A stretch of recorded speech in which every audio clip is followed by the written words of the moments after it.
about the benefits of using the blockchain when it comes to the social issues.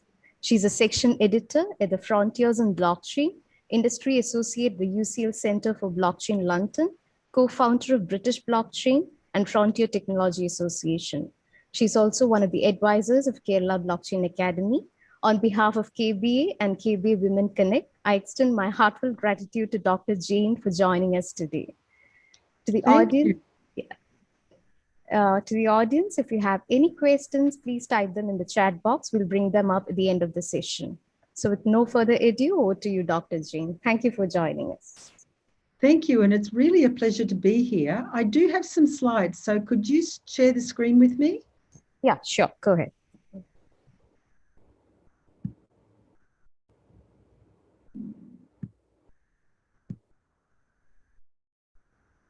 Just one second.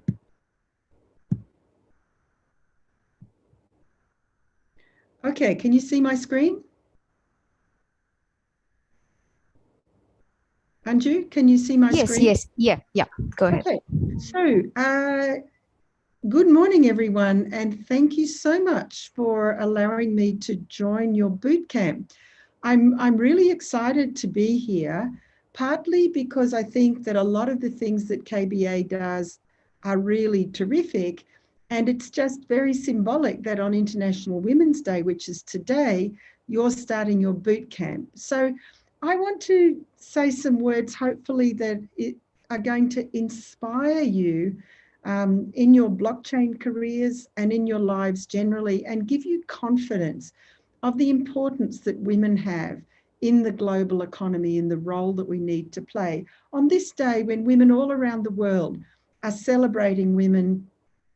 And the slogan for today's International Women's Day is #ChooseToChallenge. So what I'd like you to think about over the time of the bootcamp and afterwards is, where's your opportunity to challenge, to be able to empower yourselves and empower other women to be able to contribute to the global economy? The title of my presentation today is called Invest in Women, How to Add $12 Trillion to the Global Economy. And I don't know if you've heard of the term, the female economy, but this is something that's getting very popular these days, and you'll sometimes hear it called the she economy. And the reason for that is that women actually control about $20 trillion of annual consumer spending. So women make the decisions about how $20 trillion is spent all around the world. In this case, then, women represent a growth market that's bigger than the whole of China and India combined. Think about that. That is huge. And McKinsey Global Institute actually did a study that found if we could have women participating in the economy at the same rate as men, that $12 trillion could be added to global GDP by 2025 by advancing women's equality. So what I want to say to you today is that investing in women is investing for a sustainable future for the world. So when I say investing in women, what do I mean? I mean investing in businesses that benefit women and investing in businesses owned or led by women, because it makes good economic sense to do that. And for those of you who are here at the boot camp, maybe thinking about doing your own business, then let my words give you some confidence that you're making the right choice. So why would you invest in women-owned and led businesses? The reason is there's a lot of data and evidence that this is smart economics. So firstly, private technology companies led by women are more capital efficient, achieving a 35% higher return on investment, and when venture-backed, 12% higher revenue than startups run by men. Second, women-founded companies in first-round capital's portfolio outperformed companies founded by men by 63%. And in a study of over 350 startups, Mass Challenge and BCG determined that businesses founded by women deliver higher revenue, more than 2 times as much per dollar invested than those founded by men. And yet there's more. Sorry to interrupt, Jane. Yeah. Your slides are not visible. Could you please do the screen share? So you're not seeing my slides? No. Okay, I'm not sure why that would be. So you've given me the screen share? Yes. Are you screen sharing with me? Yes, you have been enabled with the share screen option. Well, but did you ever see any slides from me? No, we can only see you, not any of your slides. Okay, so if I go view presentation, can you see my screen? Like, can you see my presentation? No. What do I have to do? Because like I'm on the slideshow and it's on my screen, but you're not seeing my screen. Is there anything that I should do to let you see my screen? Okay, let me check one sec.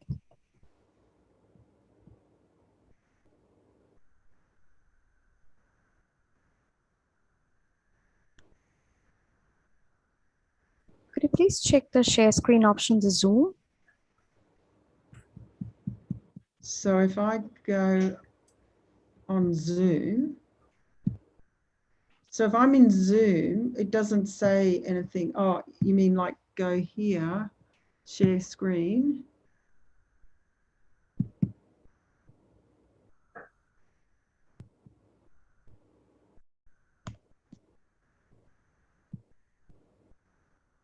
Can you see my screen? No, not yet.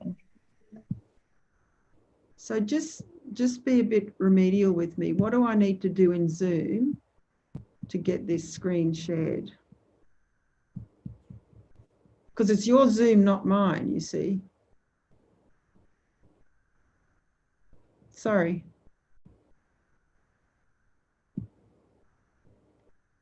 So if I'm in your Zoom, I've got speaker view.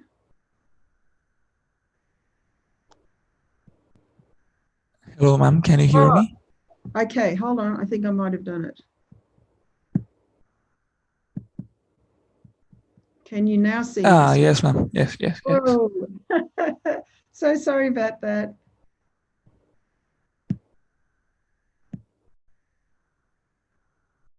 Yeah, it's perfect.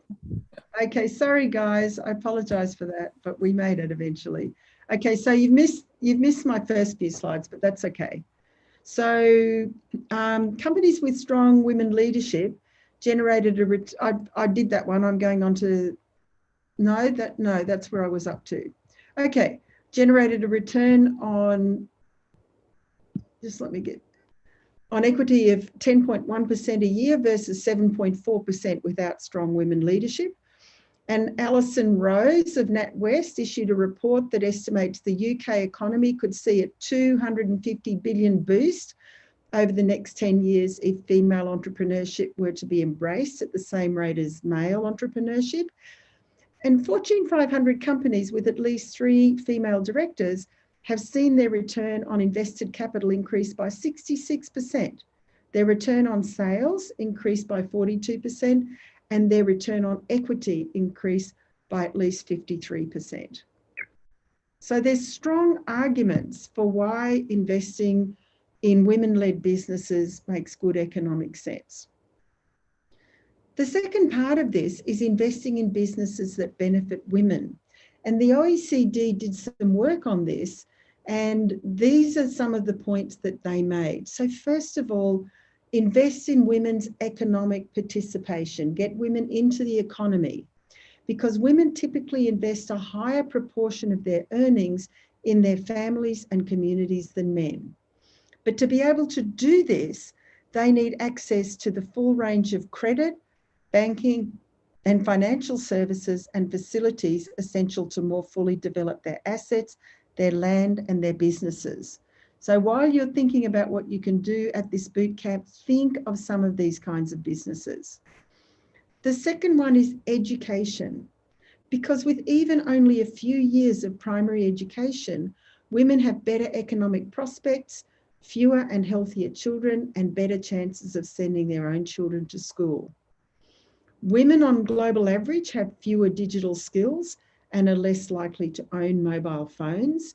And GSMA has estimated there's 1.1 billion unconnected women in low and middle income economies in Asia and the Pacific. So we've got to get women connected, and we've got to get them the training in science, technology, and mathematics that will equip them to be able to participate in the economy in the automation age.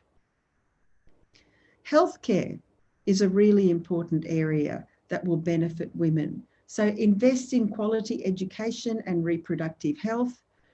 We've all learned from the pandemic how important remote delivery of healthcare is.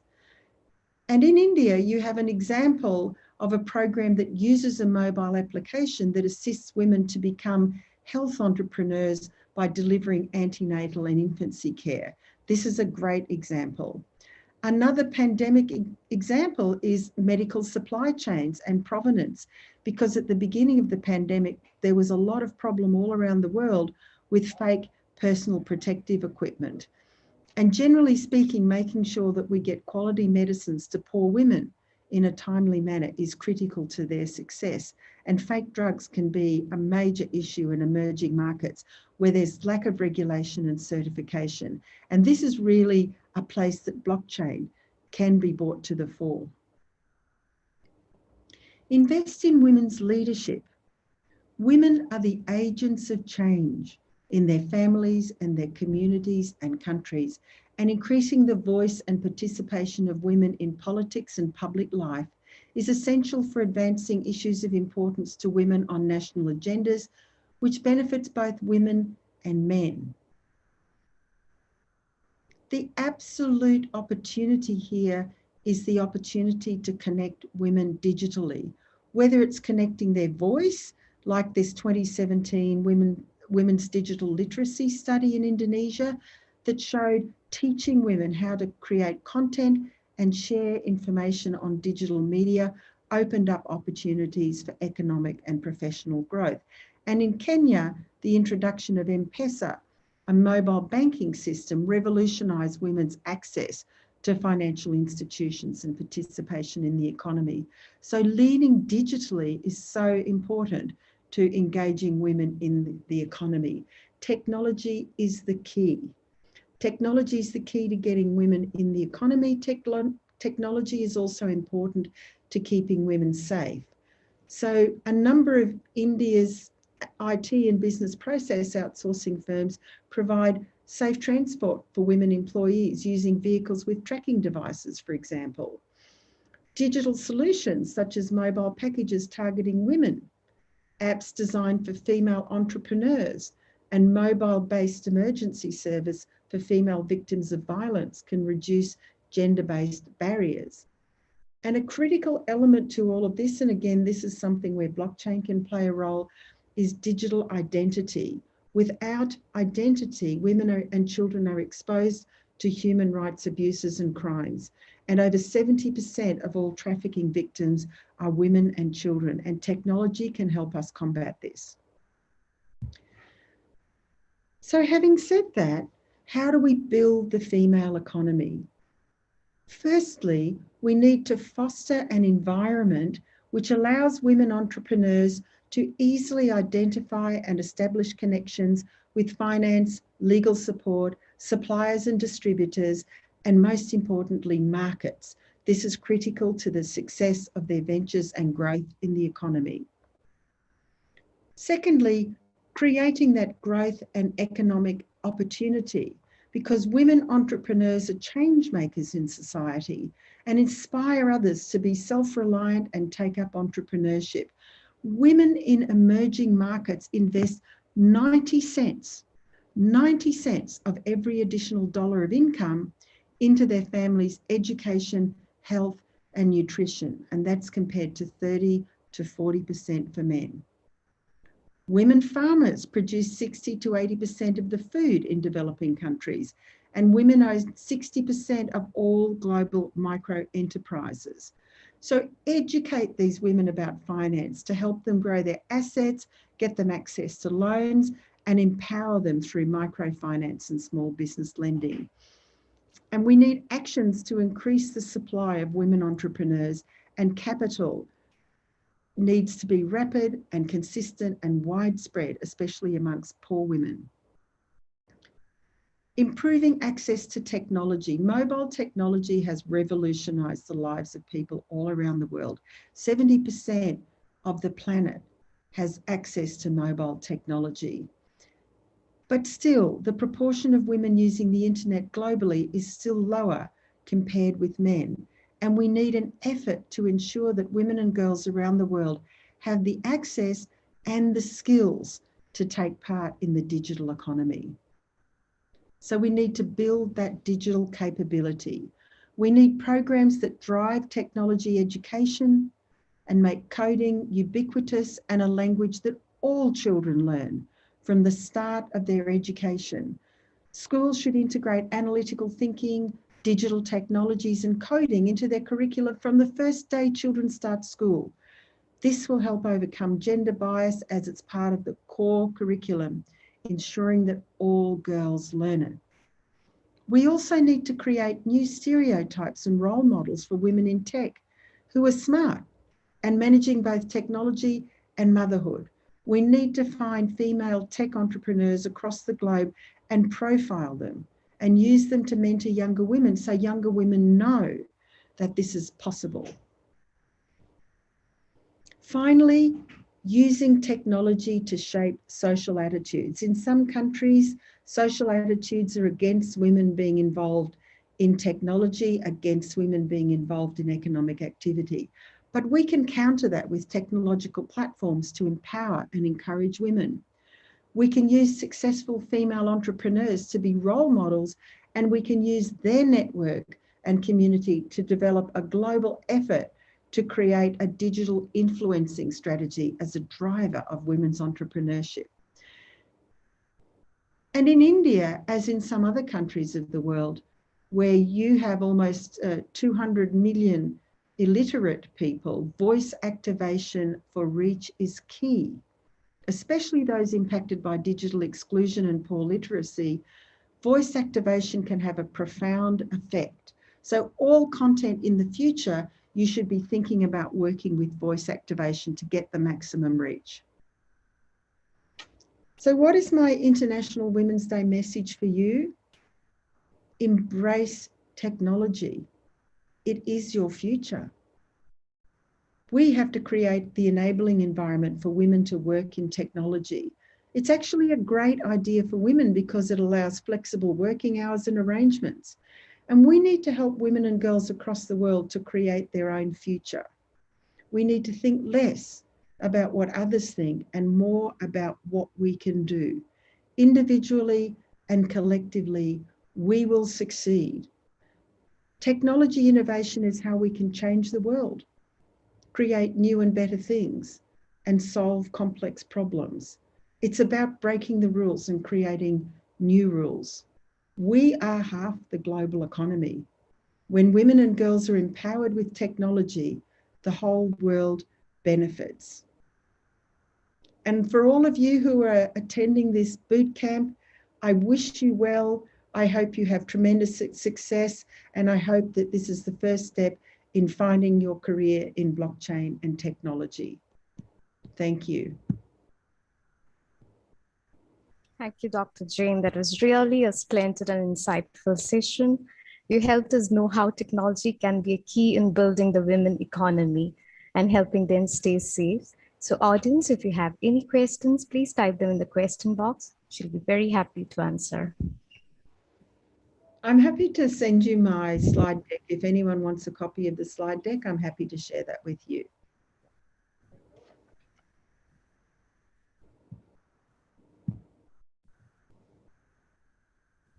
If there is a request from Sasha, she wants a slide. I will send it. I'll send it to you, Anju, and you can share it. Yeah, definitely.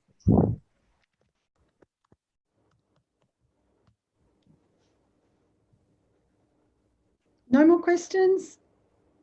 Audience, do you have any questions?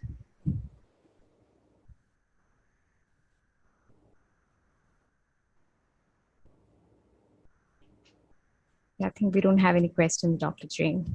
Okay, well, yeah, maybe you're all shy, but I just want to tell you that women all around the world are holding hands with you today and lifting you up, and we're all celebrating each other, and I wish you every success in this boot camp.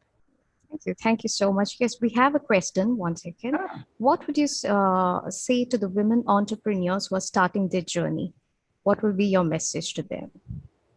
Look, I think the thing to say to all entrepreneurs is just get out and do it. Just have a go. One of the things that we know with startups is often they don't succeed on your first attempt. But if you're not out there trying, then you're never going to succeed.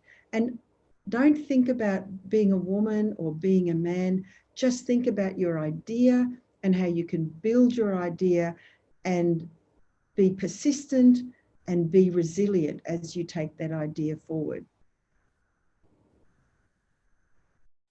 Thank you. Thank you, Dr. Jane.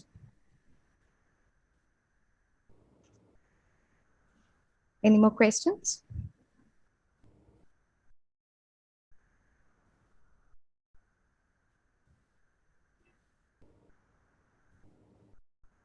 And one more thing I'm just going to say is when you're starting out, we all have fears. You know, you might look at successful people and feel like they were always successful. That's not true. All of us started somewhere one day, and we all had fears, fear of failure, fear of what people would say about us, fear of looking stupid. But you have to overcome those fears and you have to have a strength of purpose. So just believe in yourself and understand that if you've got uncertainty, everyone else does too. So just keep on going.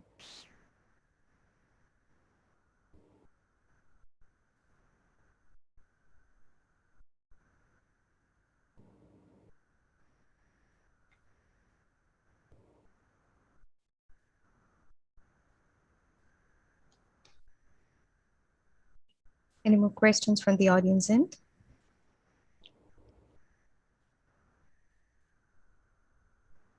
We have a question. Ma'am, do you think the treats are more than the benefits of the technology for women? It's a question from Yaman Kasturi. The question is, should I repeat the question? You think that, oh, I see it. Yeah, okay. This is an interesting question. So my view is that technology is neutral. Technology is a tool. The issue about the threats and the benefit are how people choose to use the technology. And so what I say to you and what I say to everyone who's thinking about it is we need to get together to harness the technology so that it's used for the right purposes, for the purposes that benefit humanity. And that means that we need to get involved in ensuring that we think about ethics when we build technology. Before we build algorithms, we think about what those algorithms are doing. Before we build blockchain platforms, we think about unintended consequences of those platforms, because any technology can be used for good or for bad. And I think that for those of us who are building and for those of us who are thinking about policy, it's up to us to look for the ethical uses of technology and how it can help people and put those kinds of technology in place. At the same time, there are always bad actors. There always have been, there always will be. We'll have cyber threats. We'll have people who are scamming people with their digital currencies. And we'll have, you know, bad actors who are using surveillance technology for the wrong purpose. We and our governments need to look out for that, and we need to protect against those dangers. But all in all, we can't avoid this. We live in a digital world already. Data is collected on us by our mobile phones every day. Every day we get deeper and deeper into it, and every day we create more data points. And so what we need to do is say, how do we embrace this and how do we make it build a better world for all? Thanks, Jane. There's one more question. As an entrepreneur, it is very difficult for me to find a balance between the family and work. How to find that balance, especially if I feel my kid is often being ignored by my work? Yeah, that's always difficult. And I think one of the challenges that we all face when we're working and we have a family and we're trying to juggle to make sure that we give enough time to our family. And what I did, and I'm not saying it's the right or wrong, is I didn't have any leisure pursuits. When my children were small, I just did work and then I spent time with my family. And what I tried to do was make sure that I had quality time with my children, in the afternoon after school and up until they had dinner and went to bed. And then I might turn again to do some more work after they went to bed. But it's really about just managing to make sure that their needs are met, to make sure that you're accessible when they need you. But, we can be fortunate and maybe you're able to have some help around the house so someone else can be doing that and you can just be balancing between your family and your work. But it is difficult. Everyone's on the razor's edge and you just need the person who's caring for your children to get sick or your children to get sick, and then you've got a crisis. But we get through it. We all get through it and we all face it. It is a struggle.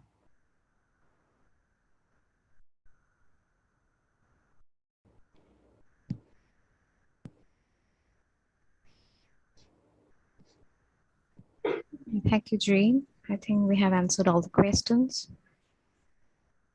Great. Well, thank you so much. And I hope your boot camp goes really well. And I wish you all happy International Women's Day and have a great boot camp. And thanks for having me join you. Happy Women's Day to you too, Dr. Jane. Thank you for joining us. Thank you. Thank you. Bye-bye, everyone. Bye. Thank you, participants, for joining.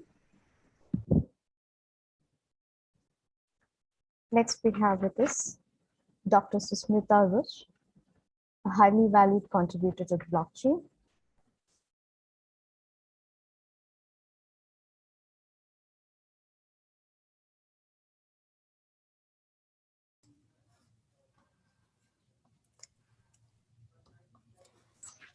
She'll be keynoting on the title Blockchain-Enabled Data Marketplace.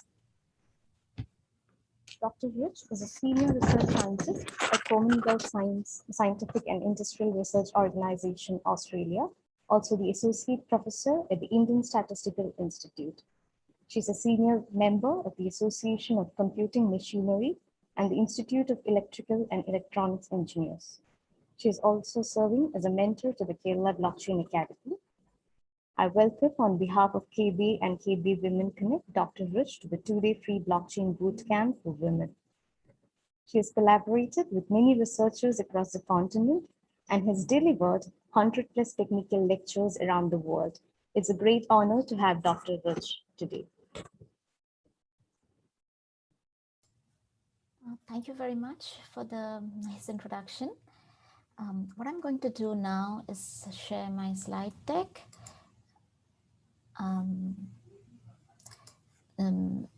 Could I share my slide deck, please?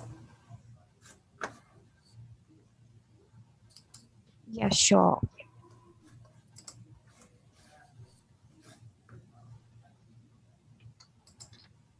Okay, now I can.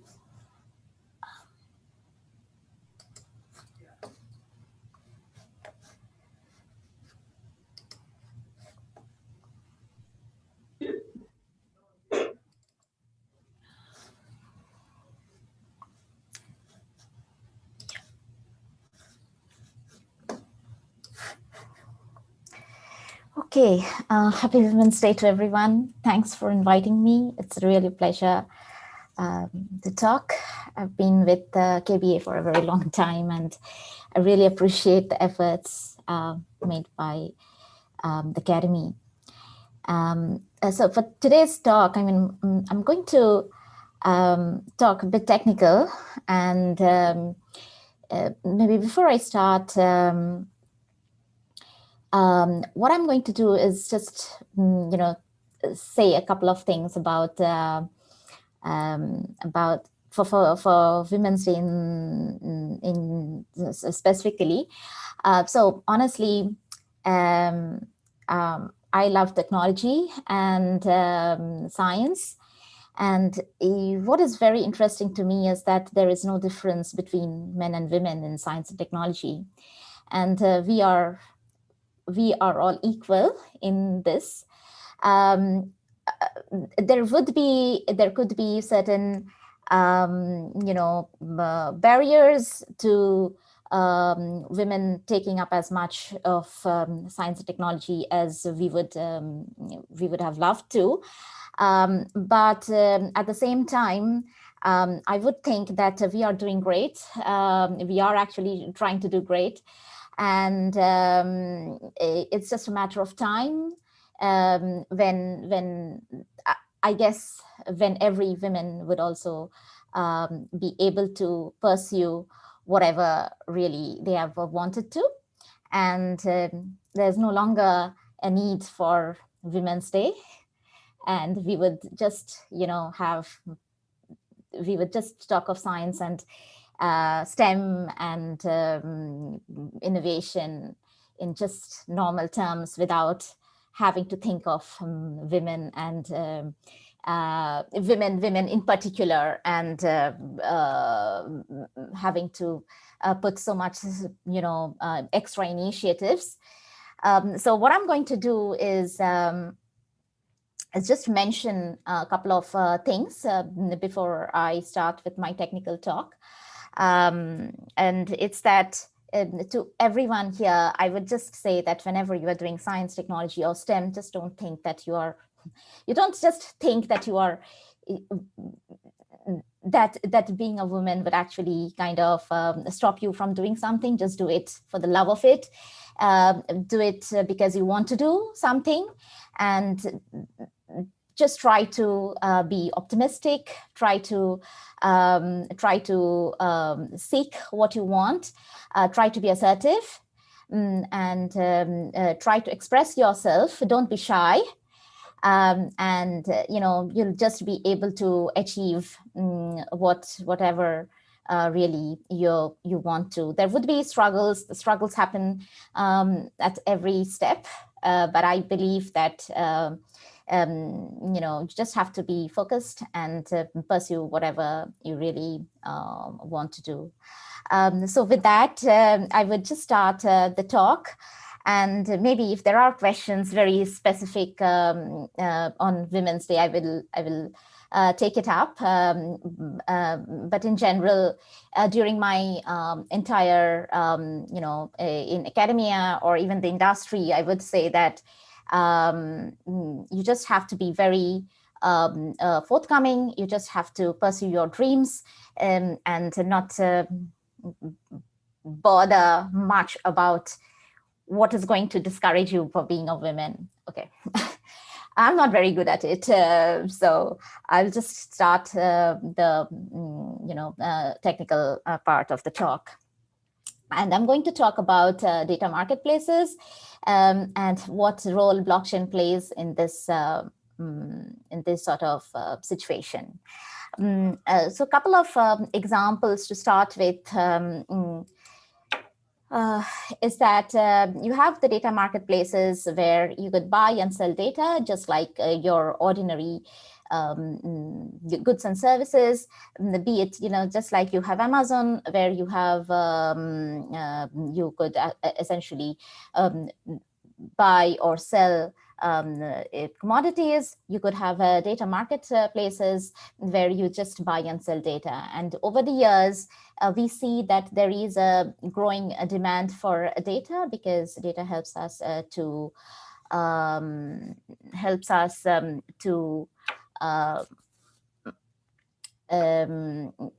get more insights, make our lives easier.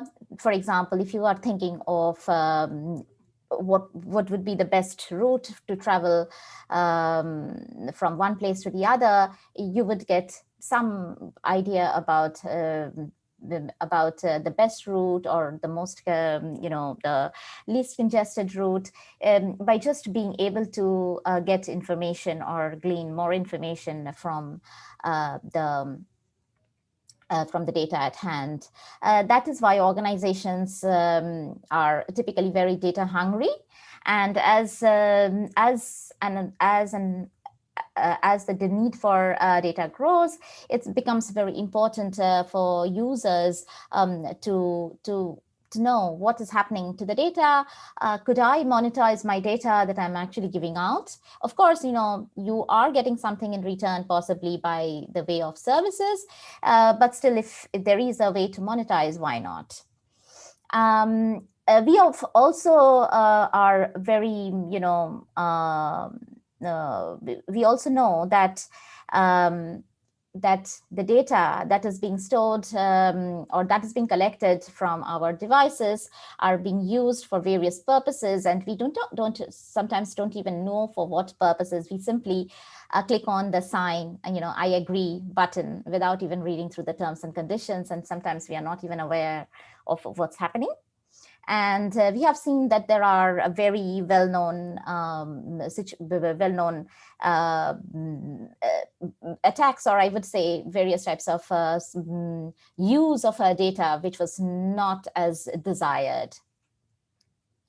So while storing data, we need to ensure that the data storage is reliable, it's not tampered with, there is a proper access, meaning that if I'm selling this data to certain individuals, only authorized people will be able to access this data on certain payment, and unauthorized users are not able to access this data.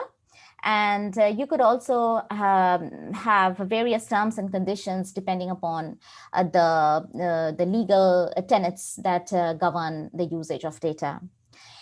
So, for example, if you look into GDPR, which is the European General Data Protection Regulation, there is a need for protecting the integrity of data, need for accountable storage, need for location-specific, there are location-specific regulations as to where the data should be stored, whether if there are data breaches, these should be reported, and so on. So, Sorry to interrupt, Richa. We can see your slides. Could you please screen share? Oh, yeah, it stopped. Okay, let me share it again. You are not able to see my slides? No. Oh, okay. Yeah. Oh, sharing is paused. Okay. How do I stop share? And I'm going to share it again. Yeah, just a moment. Okay. Let me see.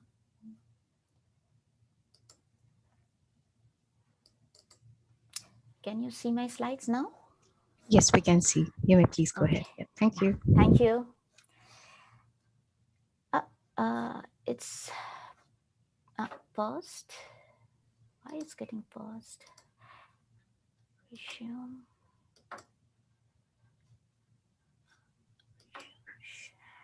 It's getting paused again, I believe. Yeah.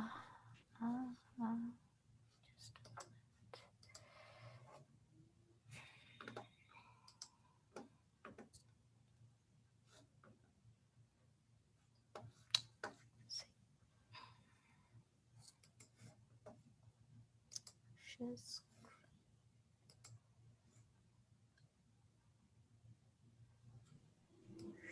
Ma'am, it seems like is it? Yeah. Can now you we see? can. Yes. Yeah. Okay. Let me just do one thing then. Let me. It's not allowing me to.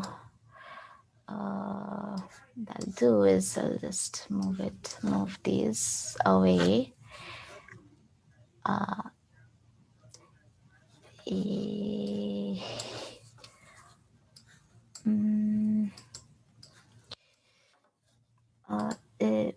not being able to.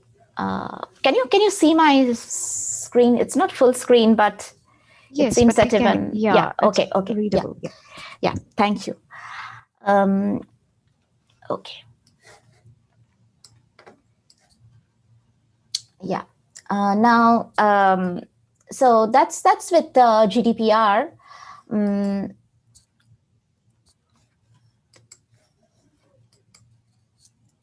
Oh, Ma'am, it seems happening. trouble.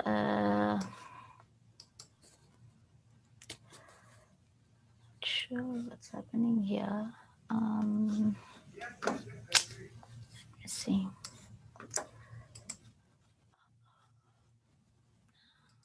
You.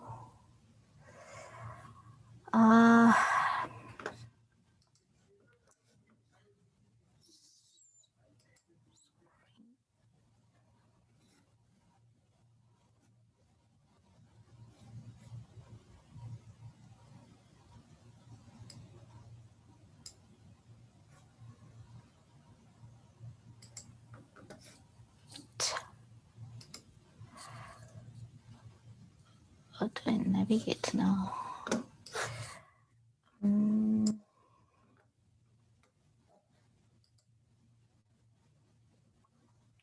Oh, that's kind of strange. It's stopping me.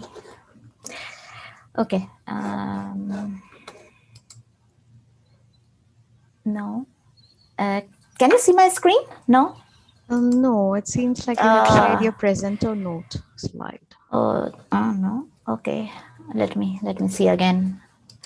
Oh, okay. Let me try.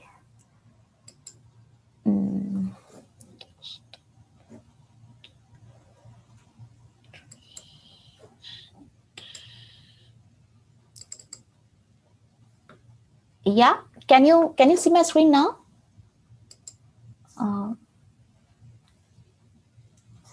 Yes, ma'am. Yeah. What do you see? Do you see data breach? Yeah, data breach. Yes. Okay. Okay. Let me now try to move, navigate here. Oh, that's kind of strange. It's just stopping me.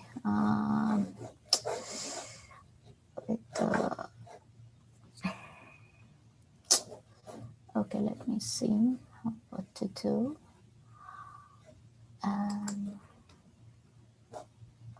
Okay, I'll do something. Stop share.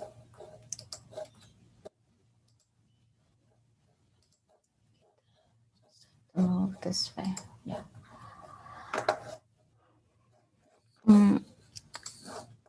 So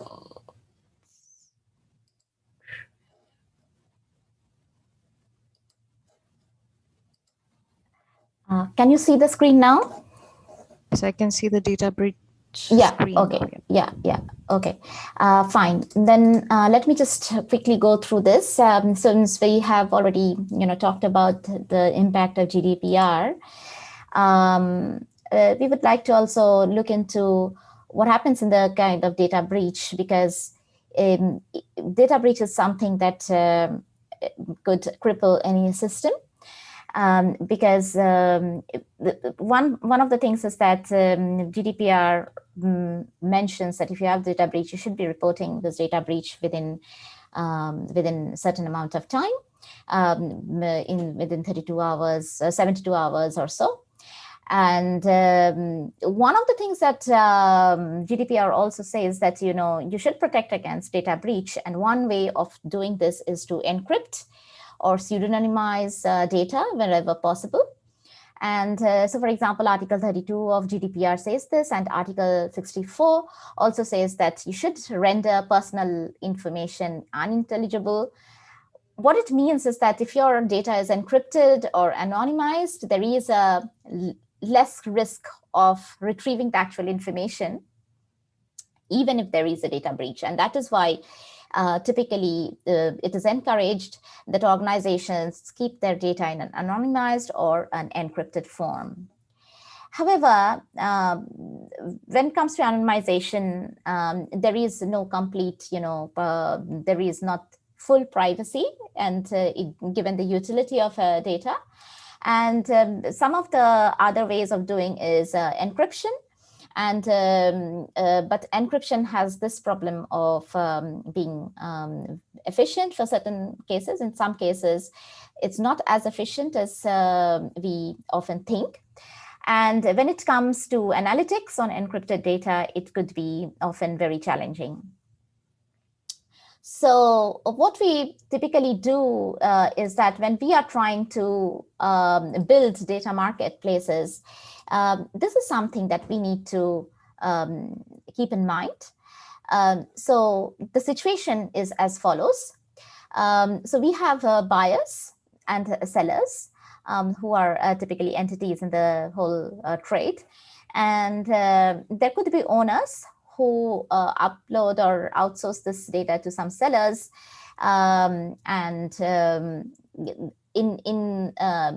This in turn is hosted by a data marketplace. And there could be buyers who pay to get the data, and they could download the data, or in a case of a data market, they could actually get some summary statistics of the data. It just depends upon what the buyers want. And this model looks very similar to a marketplace model that Amazon or other vendors, Flipkart or something has. It's just the same. There are sellers, there are buyers, there are people who actually use these these services and Amazon as an intermediary to buy and sell things. Now, note over here that what we want over here is that we want a few things. We want fairness, meaning that whatever content I want to buy, I pay the proper price for it. There is a need for transparency, security, and privacy. It adheres to the regulations, be it GDPR or the California Data Protection Act, or it could be, our upcoming personal data protection bill. And these are these have to be adhered on whenever you have a marketplace. There is also a need for performance. Like, you wouldn't want this thing to be very slow. You would like to, for example, if you're trying to get some music from, you're trying to download something from, say, YouTube or something, you do not want it to be very, very slow. Or if you're streaming, you do not want it to be very, very slow. So performance is a key issue. And then we also would like to have that the host or the intermediary is unaware or is oblivious to the data, which is actually a very difficult thing in practice. And that is where the difference comes when we think of a marketplace that are in place now. What it means is that without knowing the content of the data, it is very difficult to ensure this trade. But if we would like to have this feature enabled in the protocol, it would make things much easier, or much privacy preserving. So what it means is that the intermediary does not know what data it is dealing with. It is simply being able to give the right thing to the right person. And this is something which seems to be like a fairy tale. You think about it, that your Amazon service provider does not even know what thing is being bought and sold. But there is a difference with the data versus, these tangible things. And one of the things that we try to do is make the host or the intermediary oblivious to the data we are storing or aggregating. Now, to this end, I would like to mention that any three-party trade is just, impossible. It cannot be fair unless and until there is an intermediary. And this, for example, let's just take an example. Suppose you have two persons, say Alice and Bob. Bob has the data, and Alice wants to pay to receive this data. So what happens is that Bob gives this data, and Alice pays the price. But how does Alice know that this is the data that it has asked for? And even if she knows that this is the data she has asked for, what is the guarantee that when the data is put in the server, and Alice puts the money, what is the guarantee that Alice gets the data and that Bob does not get the money and just run away? So it could happen that Alice gives the money and this money is paid to Bob and Alice does not receive her content. Now, if you were to look at in a normal scenario, what would you do? If Alice or Bob is unsatisfied or dissatisfied with this particular trade, they would go to a third party, possibly the court. And then, with proper evidences, the court would decide who is right and who is wrong, or who cheated and who did not. But in our scenario, that is what we are trying to mimic with the help of a blockchain. So what we would like to do is that Alice and Bob, they get their fair share, be it the data or the money. And then there is a trusted arbitrator who can deal with this. And we bring in the blockchain to play that role of a trusted arbitrator, because not only does it help in arbitrating this process, but it also can record transaction undeniably, and that it is, you could also have a native cryptocurrency which can help in the incentivization process. So with this, I would like to say that, you could possibly have such a kind of a trade, data trade, which is blockchain enabled. Now, as a word of caution, I always say that, not all applications are actually translated or gain much when you translate it to the blockchain-based solution. So this is a word of caution for everyone who is using blockchain for applications, that do I really need a blockchain? And if at all I need a blockchain, what do I gain compared with the traditional approach of not having a blockchain?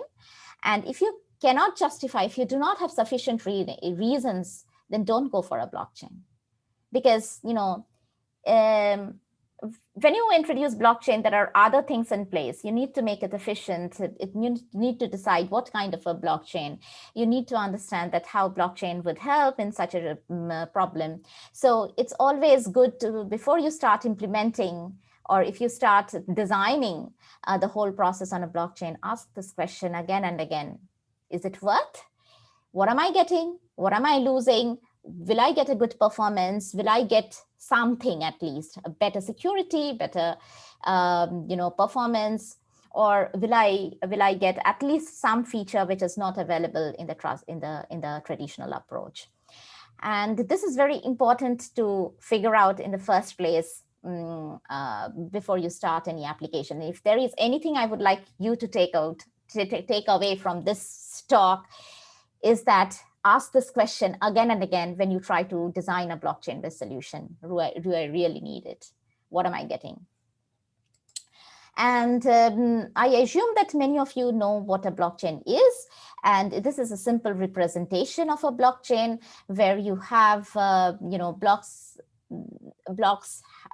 chained together in such a way that the hash of the previous block is present, which means in the next block, which means that if the previous blocks change, then you have to change all subsequent blocks, which is not a very simple process, because these blockchains are kept in multiple peer nodes. And this is just one realization of blockchain. And there could be many other, realization of a blockchain. This is just one representation. And often a blockchain, you could describe it as a distributed, verifiable, immutable ledger. So I'm going to try to now say how you would possibly design this marketplace on blockchain. So some of the requirements, as I mentioned, is fairness, transparency, conforming to the regulations, and also the efficiency. So what I'll do now is just to run you through our design, which actually gives you some idea of how this would work. But there are various loose ends that I'm also going to talk about in the process. Unfortunately, this animated thing does not come so neatly, and there are so many arrows, you can get overwhelmed. So let me just take you down the steps one at a time. So in the left-hand side, you would see a seller. In the right-hand side, you would see a buyer. And the seller has some data D. It simply encrypts this data with certain key and keeps a hash of the data on the intermediary. So this you can think of as the data market place. And you would also try to attach whatever conditions you have on the data. When I say conditions, it could be condition of use. It could be some of the regulatory things you would like to enforce. And these are the challenging parts when you try to design that. What sort of regulations, how do you encode it? How do you codify this legal process into smart contracts?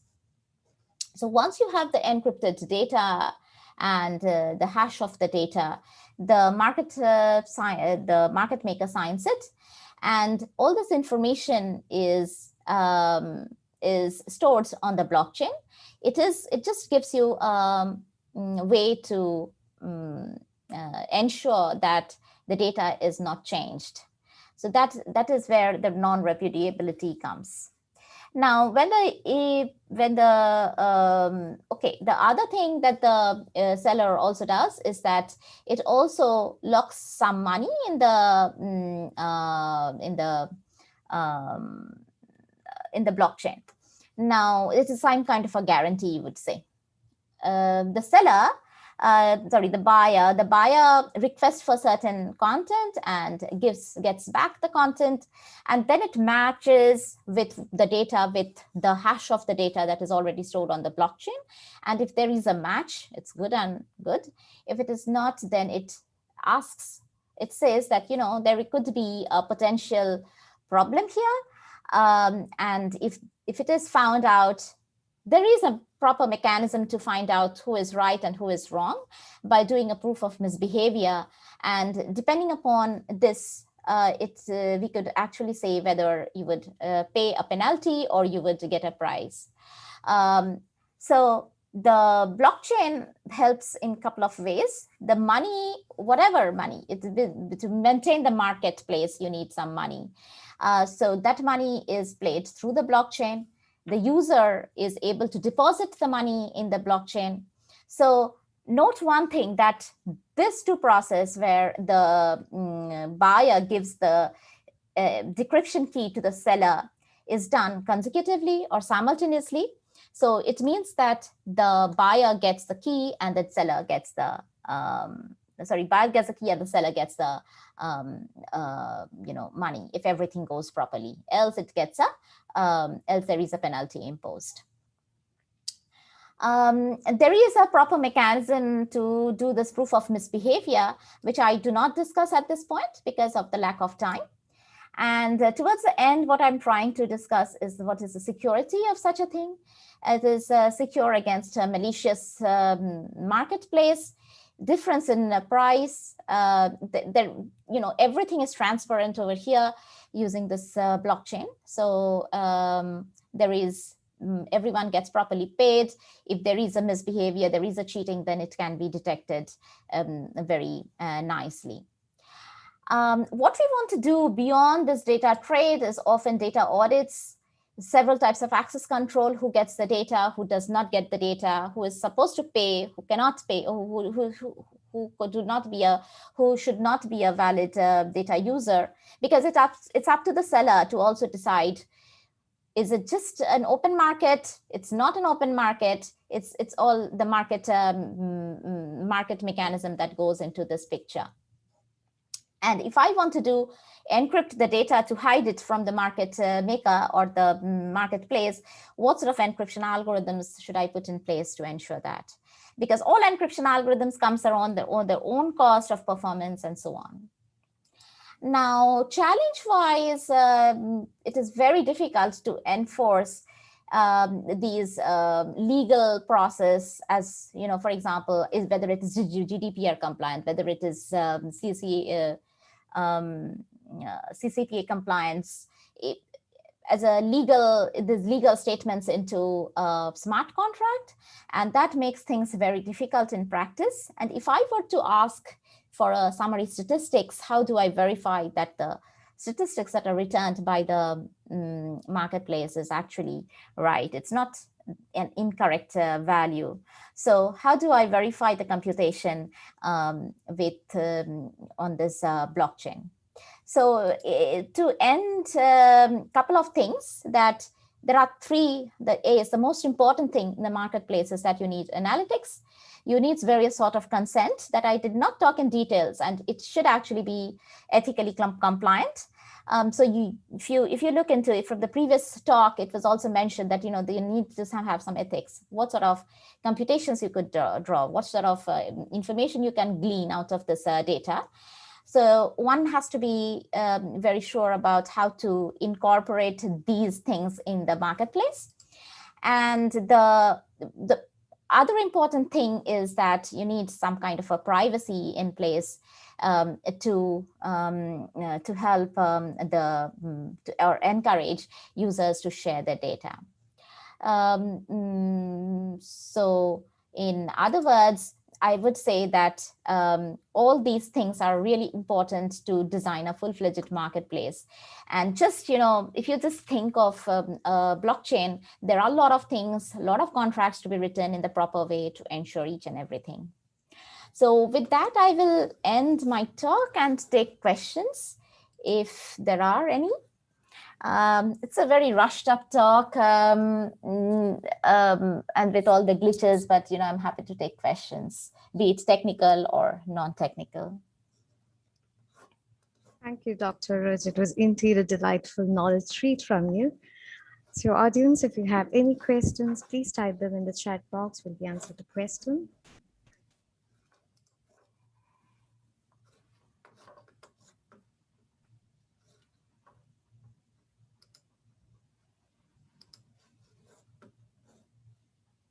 We have a question from Alex Albano. What could be the example of data marketplaces on blockchain? What example? Yeah, yeah. So if you are asking if there are already existing examples of marketplace, so there is something called the Notion protocol, which essentially does this. There are various other, startups in this space, which provide certain services, which are blockchain-enabled data markets. Okay, thank you. Any more questions from the audience?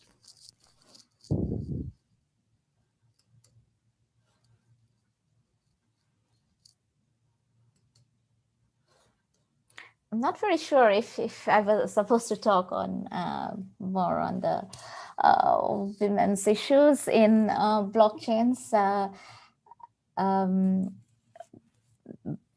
But I think that it's the technology is kind of agnostic. So if you have any questions on on Women's Day, I'm happy to take as well. But if there are not, then that's.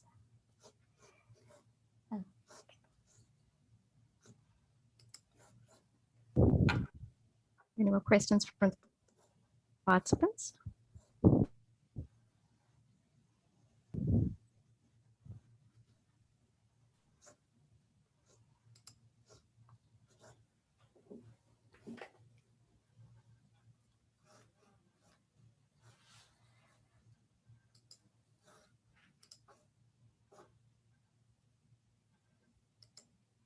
Yeah, ma'am, we have a question from Rama.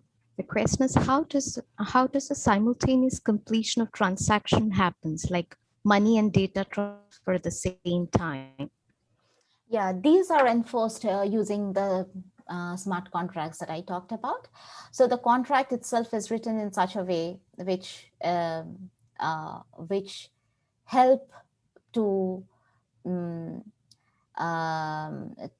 transfer the money and data simultaneously. So the contracts are of this form that give the key when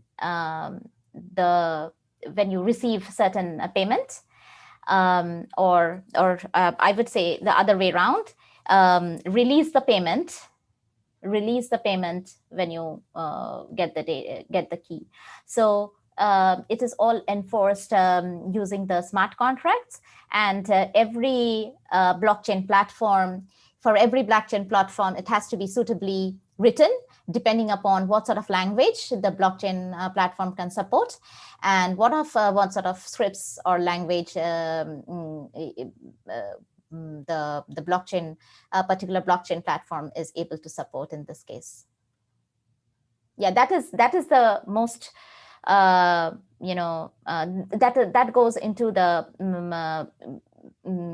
I would say, the whole crux of this whole thing, that how do you write the smart contracts so that you could possibly enforce such a thing. And it is like, it depends upon what platform.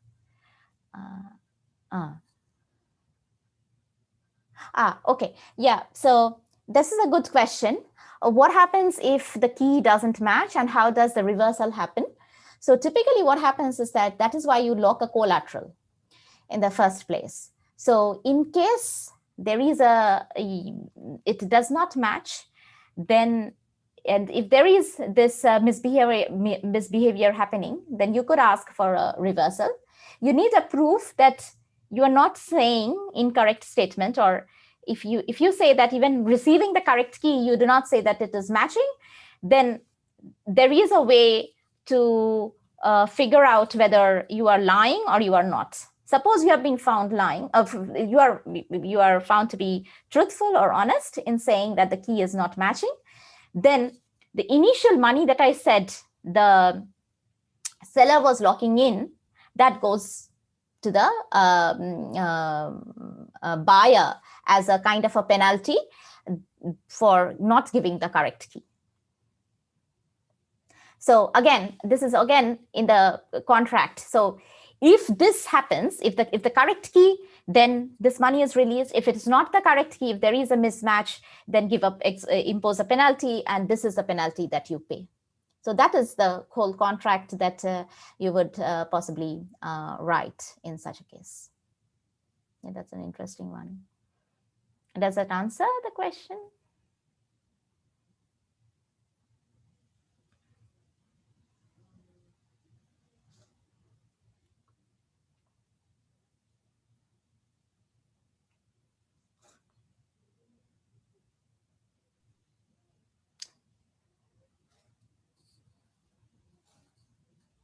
Thank you, Dr. Rich. Any more questions from the participants?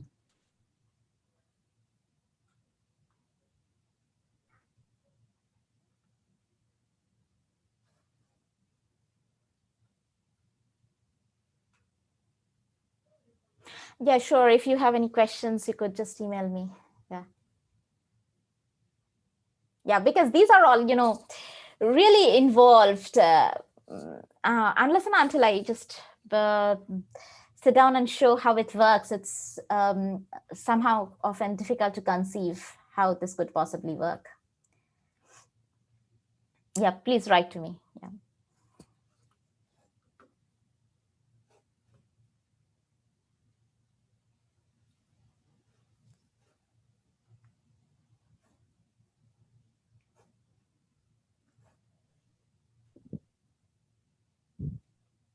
Thank you, Dr. Susmita Raj. Thank you for joining us in short time, sharing your precious time. It was indeed a great honor to have you today. And thank you for the beautiful piece of advice for women in tech. Thanks, and have a good day. Have a good Women's Day. Happy Women's Day, ma'am. Thank you. Thank you.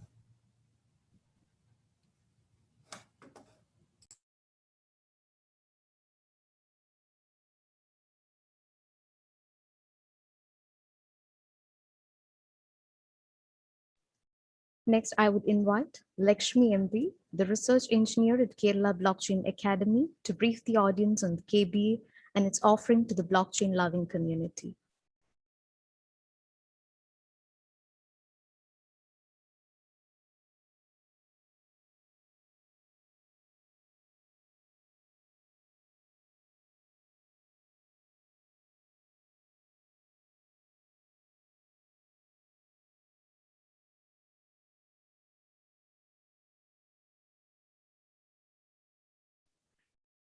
Sorry to interrupt, Lakshmi. Your audio is mute.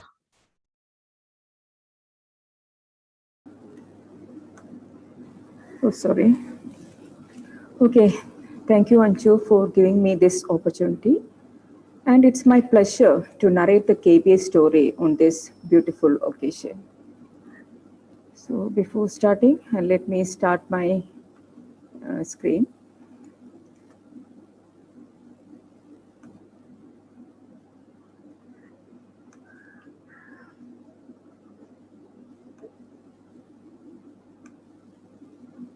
Anju, are you able to view my screen?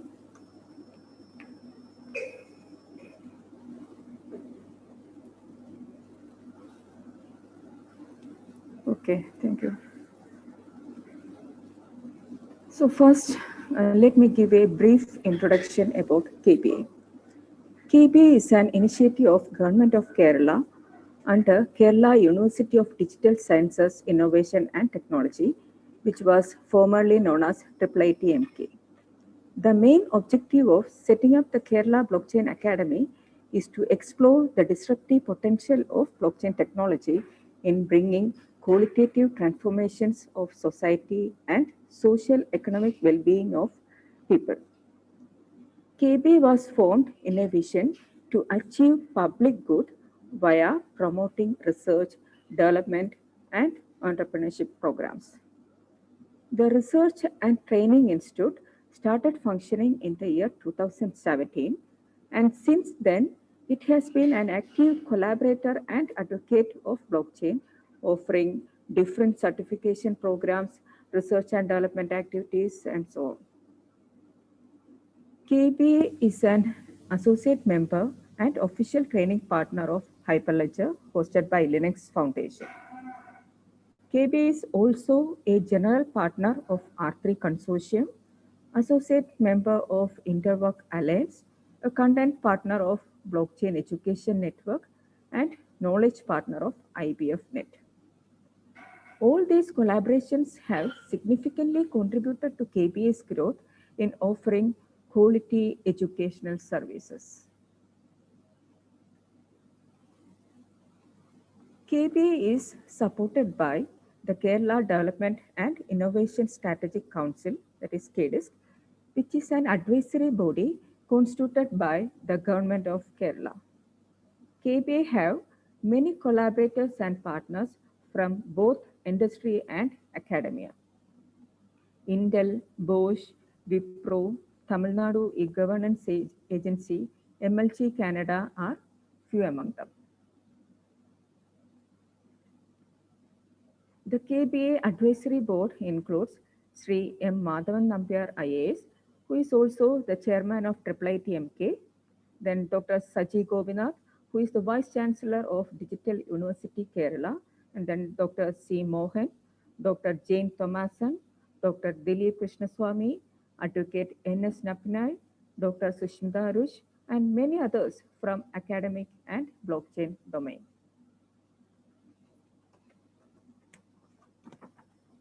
KBA mentors include dignitaries from all around the world. They have been active supporter of the Kerala Blockchain Academy right from the inception, helping to foster strategic educational policies, research opportunities, and dynamic knowledge sharing. Our mentors include Mahesh Govind, Sudhin Barokar, Prasanna Lohar, Rajashree Mitra, and so on. Coming to our team, the young and enthusiastic team is headed by Dr. Ashraf, who is the Dean of Academics and Research and Professor at Kerala University of Digital Sciences, Innovation and Technology.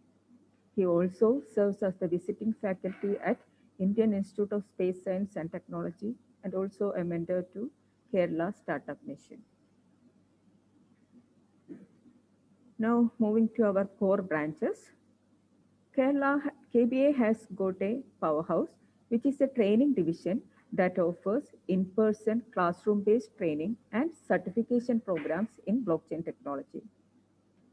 Accelerated Blockchain Competency Development Program, that is ABCD program, which is a collaborative training program undertaken by KBA and KDISC to train professionals in the blockchain.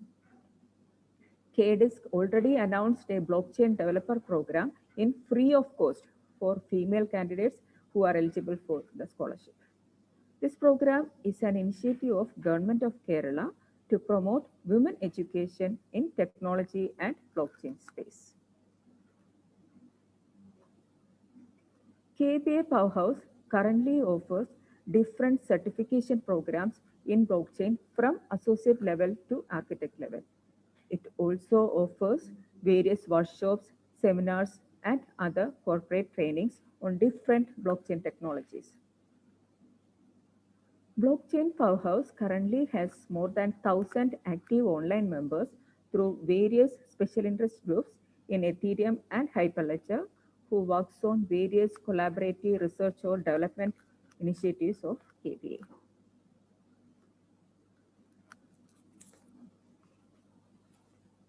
Now coming to the different courses offered by Kerala Blockchain Academy. The first one is Certified Blockchain Associate. It is a beginner course to kickstart your blockchain journey. And this course covers all the essential description of blockchain technology and its industry use cases. Next one is Certified Blockchain Business Professional, which is built for business professionals by demonstrating blockchain impact and potential for change. Then Certified Ethereum Developer. It is a comprehensive suite of well-balanced theory and practical course on Ethereum. Then there are certified Hyperledger developer courses on Hyperledger Fabric and Sawtooth, which aims at building blockchain applications using Hyperledger Fabric or Sawtooth. Then certified Coda developer. This developer training program demonstrates the essential skills to build an application on top of Coda distributed ledger technology. Then Certified Blockchain Architect program, which offers the developers an exciting opportunity to work on live blockchain projects with the KBA's research and development team. This will help the certified Ethereum developers and certified Hyperledger developers to apply the theoretical and practical knowledge and gain real project exposure on all the facets of blockchain development activities. KBA also conducts various certified blockchain specialist programs. KBA offers the courses in different formats, which include a classroom-based instructor-led model as well as a self-paced online mode. Our certificates are issued on blockchain, which makes it tamper-proof and easily verifiable. KBA is the first academy in India to start this initiative.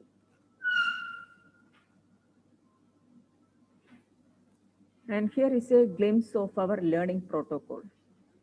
Our certified programs aim to provide experiential training to prepare a talent pool of blockchain professionals in all different kind of areas. We offer programs as per the individual aspiration to be a blockchain developer or engineer, consultant, architect, or executive using different blockchain framework covering the essential learning of blockchain technology and the industry use cases. Our certification programs cater to IT professionals and also non-IT professionals, and it provides a comprehensive suite of introductory, intermediate, and advanced programs as per the individual needs. Our program covers theory, demos, hands-ons, capstone projects, exercises, and lab practices. We have dedicated trainers with subject expertise.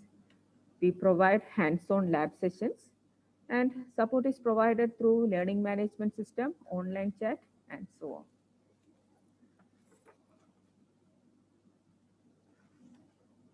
Here is our training record.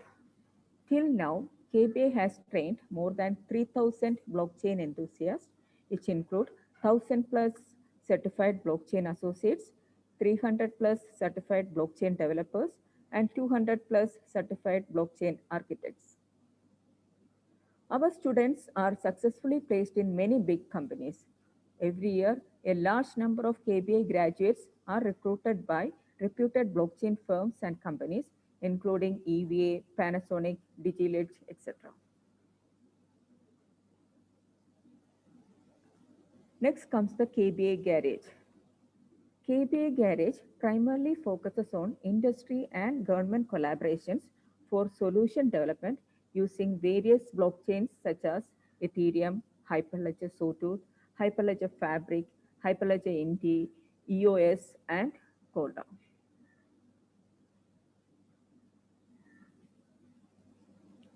Now let us see some of the solutions from KBA Garage. Upgrade Chain. It is a byproduct of KBA Garage. It is a blockchain-based transparent marketplace where the farmers and consumers can implement a cooperative farming ecosystem. The project has won Niti Aayog Prize at Proper International Blockchain Hackathon and gold ticket entry to the Global Entrepreneurship Summit in 2017. Another solution is CertiChain, which is a blockchain-powered academic certificate issuance and verification app that helps academic institutions to issue their certificates into blockchain and makes certificate information accessible to all in a secured manner. Next, the skill chain. It is a platform providing resume management for migrant or unorganized laborers. SkillChain is a decentralized blockchain application that directly connects interstate migrant workers with potential employers. SkillChain helps government and other organizations to keep track of migrant laborers with a decentralized identity management capability. This helps the stakeholders to avoid illegal entries, identity misuses, and other fake identity issues. Next one is ImmunoChain. It is a traceability solution for vaccines in immunization programs. ImmunoChain can trace the details of vaccines administered for a child and also can trace the availability and usage of vaccines at various geographical locations. The real-time data of vaccine administrations received through ImmunoChain is intended to be beneficial for the healthcare officials to improve the effectiveness and coverage of the immunization process. Then about the blockchain research group in KPA. It is a new and exciting initiative to focus more on the blockchain research and development activities and knowledge creation. Our ambition is to make an academic platform to strengthen the contributions from academia, researchers, industry experts, and blockchain enthusiasts. KBA provides R&D research and development internships to students and faculties. KBA has tie-up with NITs, IITs, ISI Kolkata, Middle East College Oman, and University of Nicosia.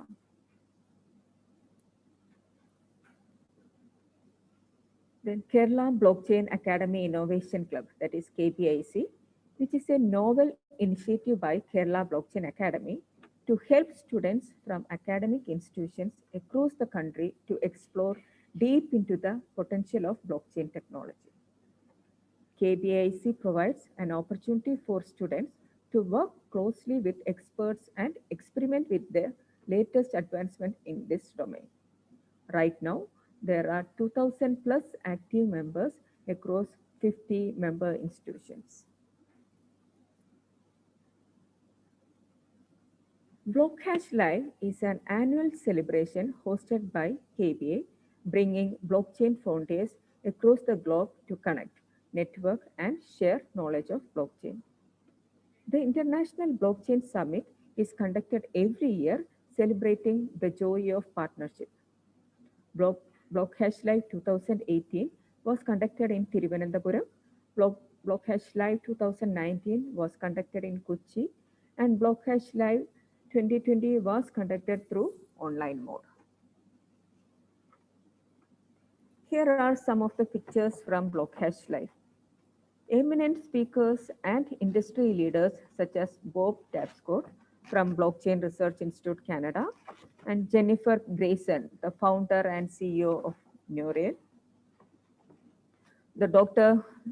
Jane Thomason, the CEO of FinTech Worldwide, and Martha Picasta, the Director of Ecosystem at Hyperledger, then Julian Gordon, the Vice President of Asia Pacific at Hyperledger, and then Brian Berlendorf, the Executive Director of Hyperledger, and many other dignitaries delivered their keynote addresses during these events. With qualitative educational programs and research activities, KBA envisioned to impart qualitative living to humans. We seek to empower people to get into blockchain technology and build the basis for a successful career path. Thank you all, and I wish every female audience gathered here a happy Women's Day. If you have any queries, please feel free to contact us at kba@iitmk.ac.in. Once again, thank you all. Thank you, Lakshmi, for the brief. We'll have the next session at 11 a.m. Kindly stay tuned until then. Audience, your attention. The next session will be starting at 11 a.m. Stay tuned.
Welcome back, everyone.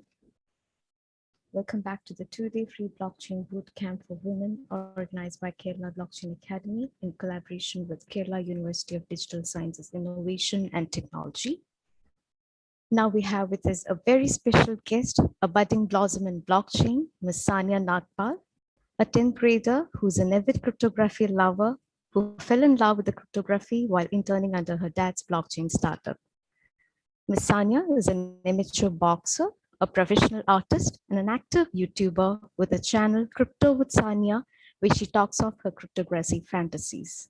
On behalf of KBA and KBA Women Connect, I extend my heartfelt gratitude to Sanya for joining us today on the International Women's Day. I welcome you, Sanya, to the two-day free blockchain bootcamp. Thank you. May I share my screen? Yeah, sure. She'll be delivering a small practical session at the end for the audience. And audience, if you have any questions, please type them in the chat box. She'll be answering at the end of the session. With no further ado, over to you, Sanya. Thank you for joining. Thank you. Can you see my screen? Yes, we can see your screen. Go ahead. Thank you. I'll start now. Thank you. Hello, everyone, and welcome to From Zero to Blockchain in 60 Minutes. I'm Sanya Nagpal, and I'm super excited to be talking to you today. I would also like to extend my special thanks to Digital University Kerala and Kerala Blockchain Academy for giving me this amazing opportunity. Today, I will be speaking about blockchain tech terms, setting up a federated blockchain, connecting to a blockchain, basic blockchain commands, and blockchain asset management as well as creation. So the first topic that I would like to speak about is hash functions. So a one-way hash function takes an electronic record, such as a PDF, a Word document, an email, a string, anything, and provides a fixed length output. For example, 64 characters.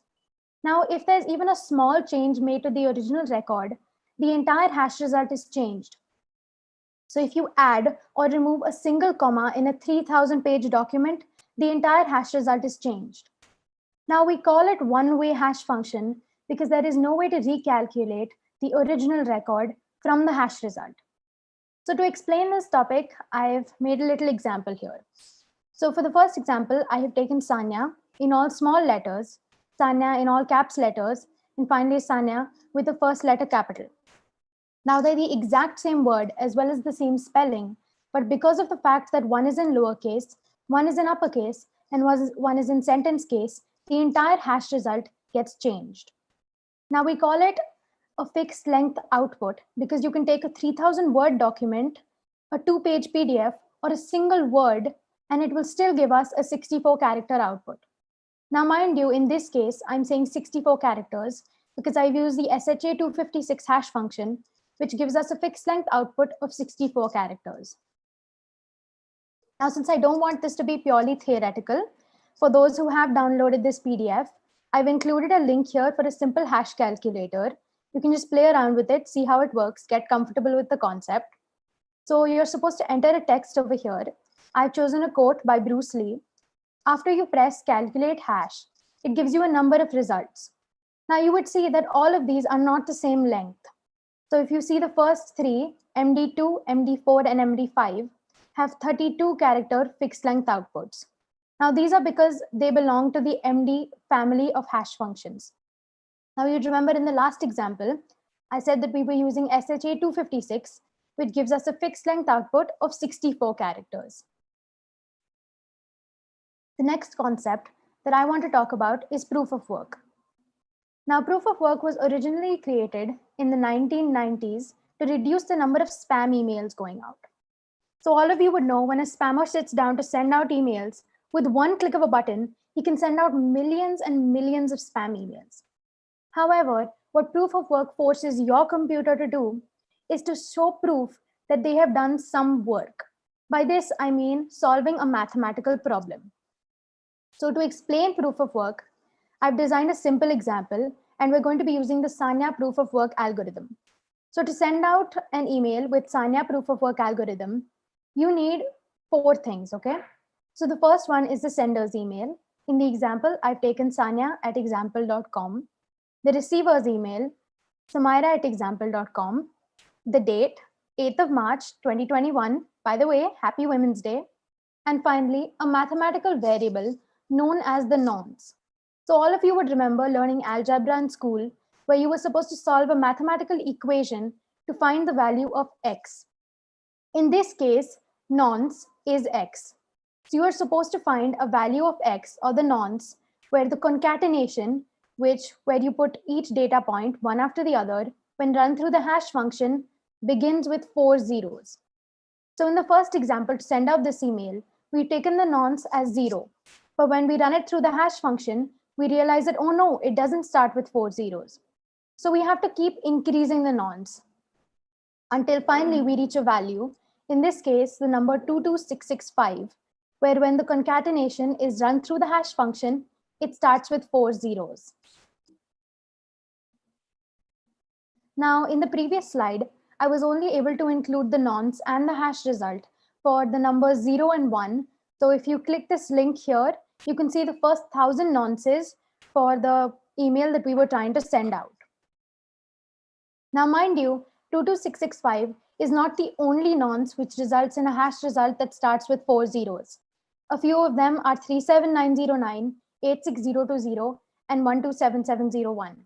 So if you click this link over here, you can see the first few nonces, successful nonces, below the value of 500,000.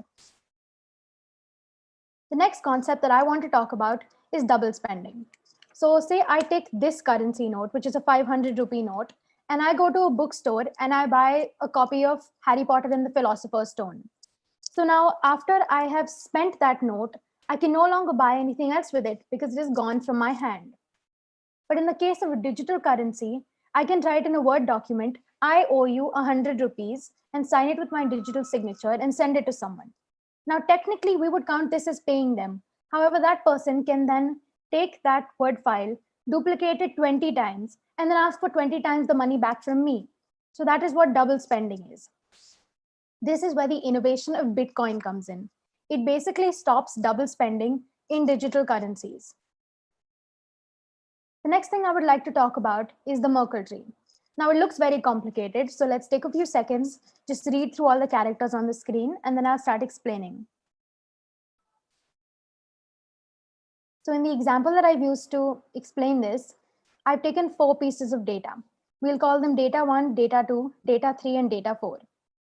Now when we run each of them individually through the hash function, they give us the hash result, which we will call hash 1, hash 2, hash 3, and hash 4. Now we will put together hash 1 and hash 2, run it through the hash function and get this hash result. And then we will run hash 3 and hash 4 and get this result.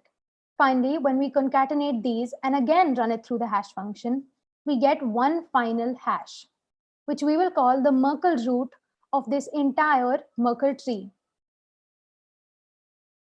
Next, we'll come to the main point of our discussion, which is blockchain. Now, by definition, blockchain is a chain of blocks. And this chain of blocks starts with block 0 or the genesis block. Now, every consecutive block after that contains a number of components. Now, 16, 17, and 18 don't actually have any special meaning. We've just chosen randomly. So in the block header for block 17, we're going to talk about 4 components. So the first one is the previous hash. This is the components of the previous block header put together and run through the hash function.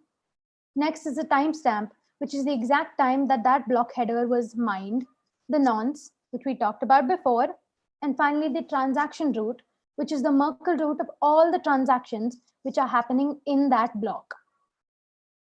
Now, we'll conclude exactly what a blockchain is.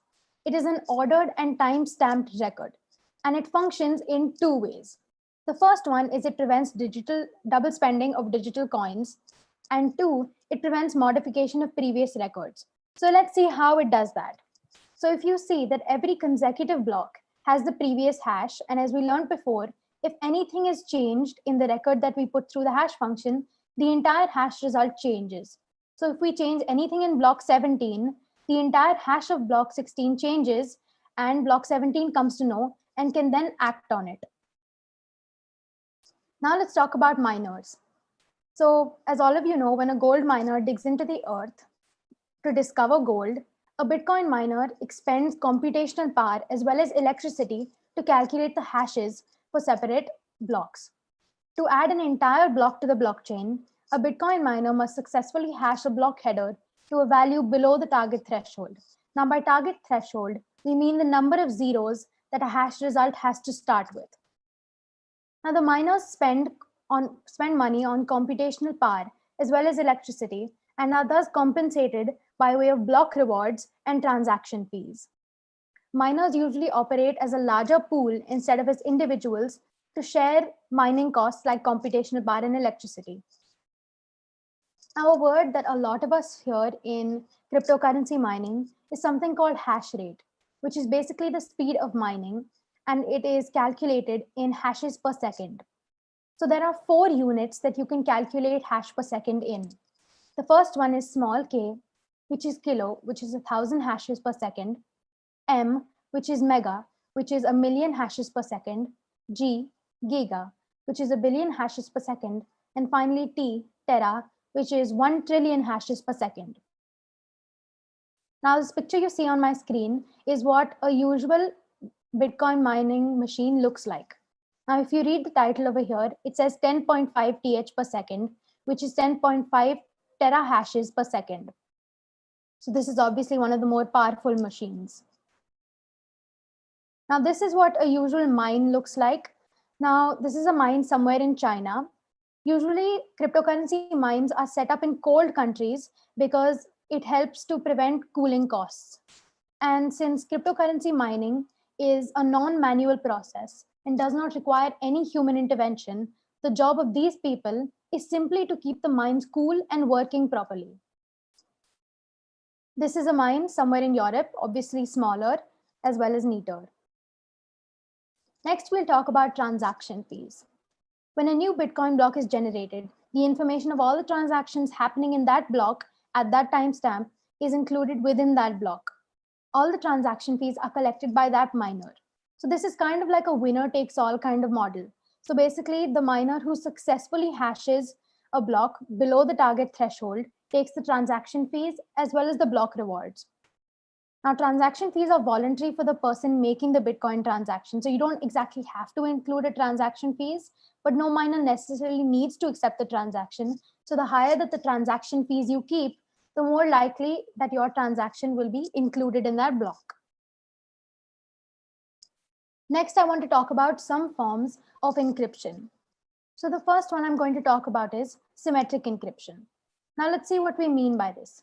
In symmetric encryption, there is only one key which is used throughout the entire process. You turn plain text, which is basically text that you and I can read, encrypt it using this common key to ciphertext, which is text we cannot read, and use the same key to decrypt it. So it's the same key being used on both sides of the process. Now let's take an example here. Again, we've taken the code by Bruce Lee, and when we run it through the symmetric encryption algorithm, we get 4 things. The first one is the AES password, which will look something like this. The initialization vector, or the IV, which will look something like this. And finally, the AES authentication tag, along with the encrypted version of this plain text. So this looks like this when it's been encrypted by symmetric encryption. If you want someone to decrypt that message, you have to send them all 4 things. The next thing we're going to talk about is asymmetric encryption. When you run anything through asymmetric encryption algorithms, there is a key pair which is formed. So one is a public key and one is a private key. So the public key you distribute to everyone, you can give it to anyone, but the private key you keep very carefully with yourself. So if you want someone to send you an encrypted message, they will take the plain text, which is text that you and I can read, encrypt it using your public key, which everyone has, and turn it into ciphertext. However, to decrypt it, you need your key. That's one thing only you have. Now, let's use some anecdotal evidence. So, have you ever seen a click lock? So, to shut the lock, you simply need to click it. Anyone can do it. However, to open the lock again, you need something that only you will have, which is the password that you need to turn into it. So anyone can shut it or encrypt it but to open it, only you can do it. Now, using asymmetric encryption algorithm, if you encrypt the word hello, this is what it will look like, this huge blob of text. Just take a few seconds, just look through it. Obviously, you won't be able to understand it because it's in ciphertext. Next, let's talk about digital signature. Now, digital signature and encryption algorithms are quite different, since digital signatures are only used for verification, while encryption is used to hide and then decrypt messages. So again, in a digital signature algorithm, a key pair is created. One is the private key and one is the public key. So let's take the original text. Let's say it's a legal document, okay? And you sign it with your private key and a digital signature is created or generated. After which anyone in the world can use your public key to check whether, yes, you have signed the text and that it's a verified document. So now we're going to see how a digital signature looks. So in this, we're using ECDSA or elliptical curve digital signature algorithm. You don't really need to remember it. It's just a name for it. So this is what a private key usually looks like, and this is what a public key looks like. When you sign the sample data, which is this code, with your private key, the digital signature generated looks something like this. Anyone with the public key can then verify whether you have signed this data with your private key. Now let's see how to set up a blockchain. So the first step is to set up and harden two servers. By harden, we basically mean to secure it. The second one is to install multi-chain on your computer. Now you can either install it via terminal or you can install it on your computer itself and use it. The third is to create the blockchain on the seed node or our main node. The fourth is to connect to the blockchain, basically connecting our second or secondary node to our seed node. Then we learn about some basic commands that you can use on your blockchain, and finally how to create as well as manage assets on the blockchain. So now let's go over a few basic system requirements. So multi-chain is actually pretty flexible. It runs on Linux, Windows, as well as Mac. So anyone using it on your computer can later set this up. It requires 512 MB of RAM, which is surprisingly less, and 1 GB of disk space. So now let's start. First, we're going to install multi-chain on the seed node. Now we're going to pay attention to mainly three commands. The first one is wget. Wget is basically means that you're getting something from a web server. So in this case, we're connecting to the multi-chain web server and downloading a zipped file, right? Now the next command that we're running is going to unzip that folder and install it on your computer. And then the third one is multi-chain -util space create Sanya chain. So in this command, I'm basically creating my blockchain, which I'm going to name Sanya chain.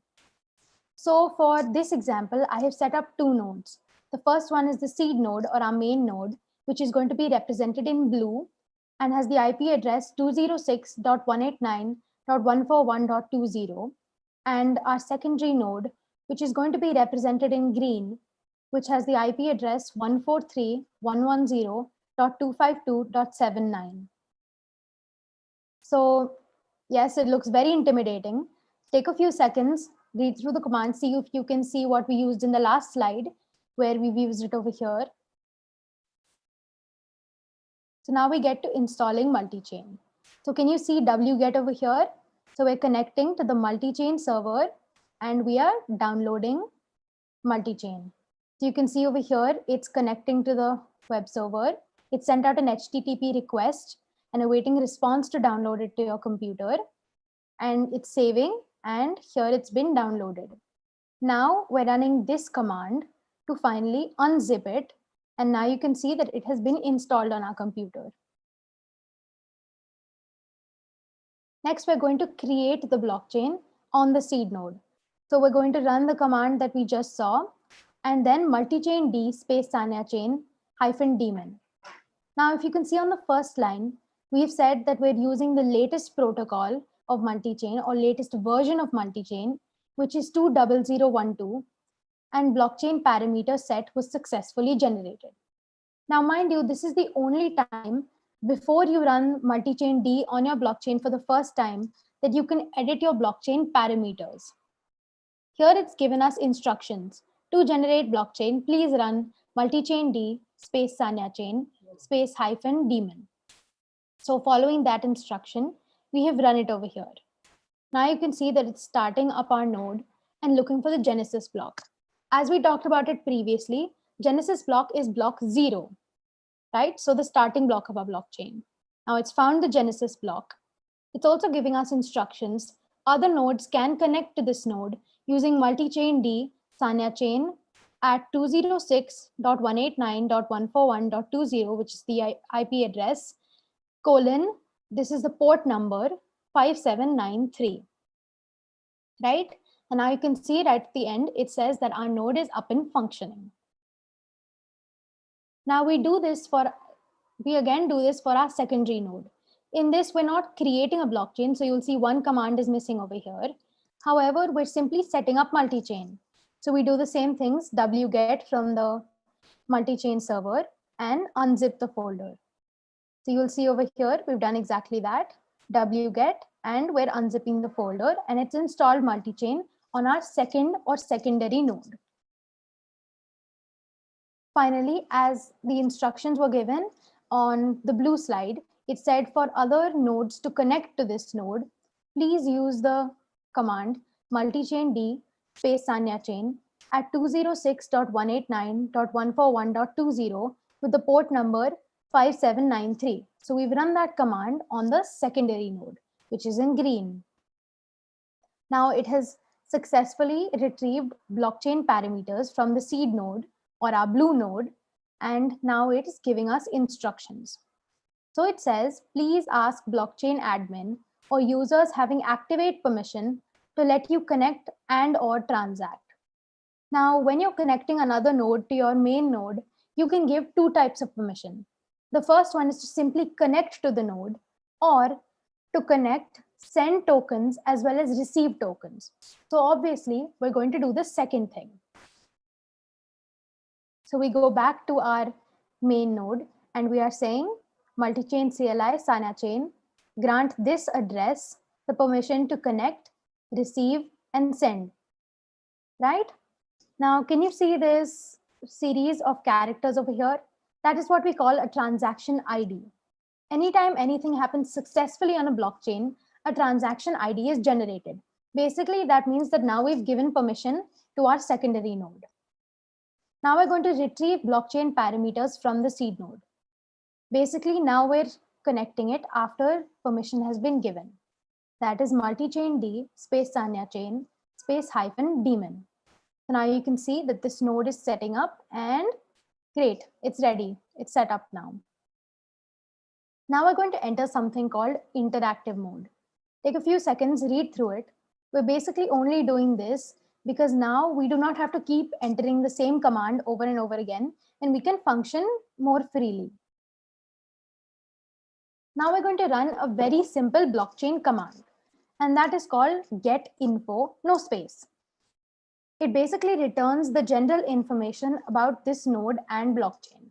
So we're going to run it on our main node or our blue node.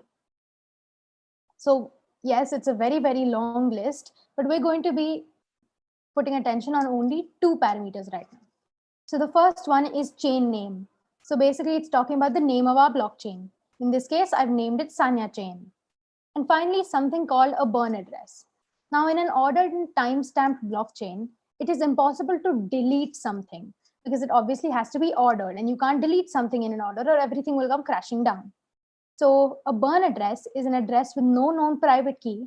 So if you want to say delete something, you send it to that burn address, and after that you can never get them back. So for all practical purposes, it's gone.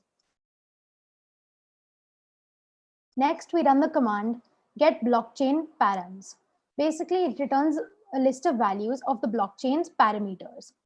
Now, since we're running a private blockchain, we've basically given most of these parameters as false, because anyone can connect, false, because it's private. Anyone can send, which is false. Anyone can receive tokens, false. Anyone can receive empty tokens, which is true. Anyone can create tokens on our platform is false. Anyone can issue is false. Anyone can mine is false, and anyone can activate is false. Now, most of these would be true in a public blockchain like Ethereum or Bitcoin blockchain. Now, yes, it's a very long list, but what can you do? You have to read through all of them. Just take a few seconds, look through them.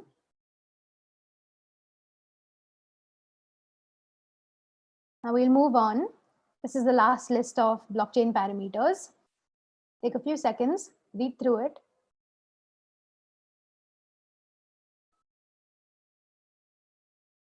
Now we're going to run two very simple blockchain commands. So the first one is list addresses. It returns information about all the addresses which are connected to the node that we're running. Then we're going to create a new address, which is the command get new address, which returns a new address whose private key is added to the wallet or basically our node. And finally, we're going to run list addresses again, except in the list that it returns this time, it should have the new address that we just created. So let's see what it looks like. Take a few seconds, read through it. We've put the commands that we're running in the red boxes, and I'll explain it in a few seconds.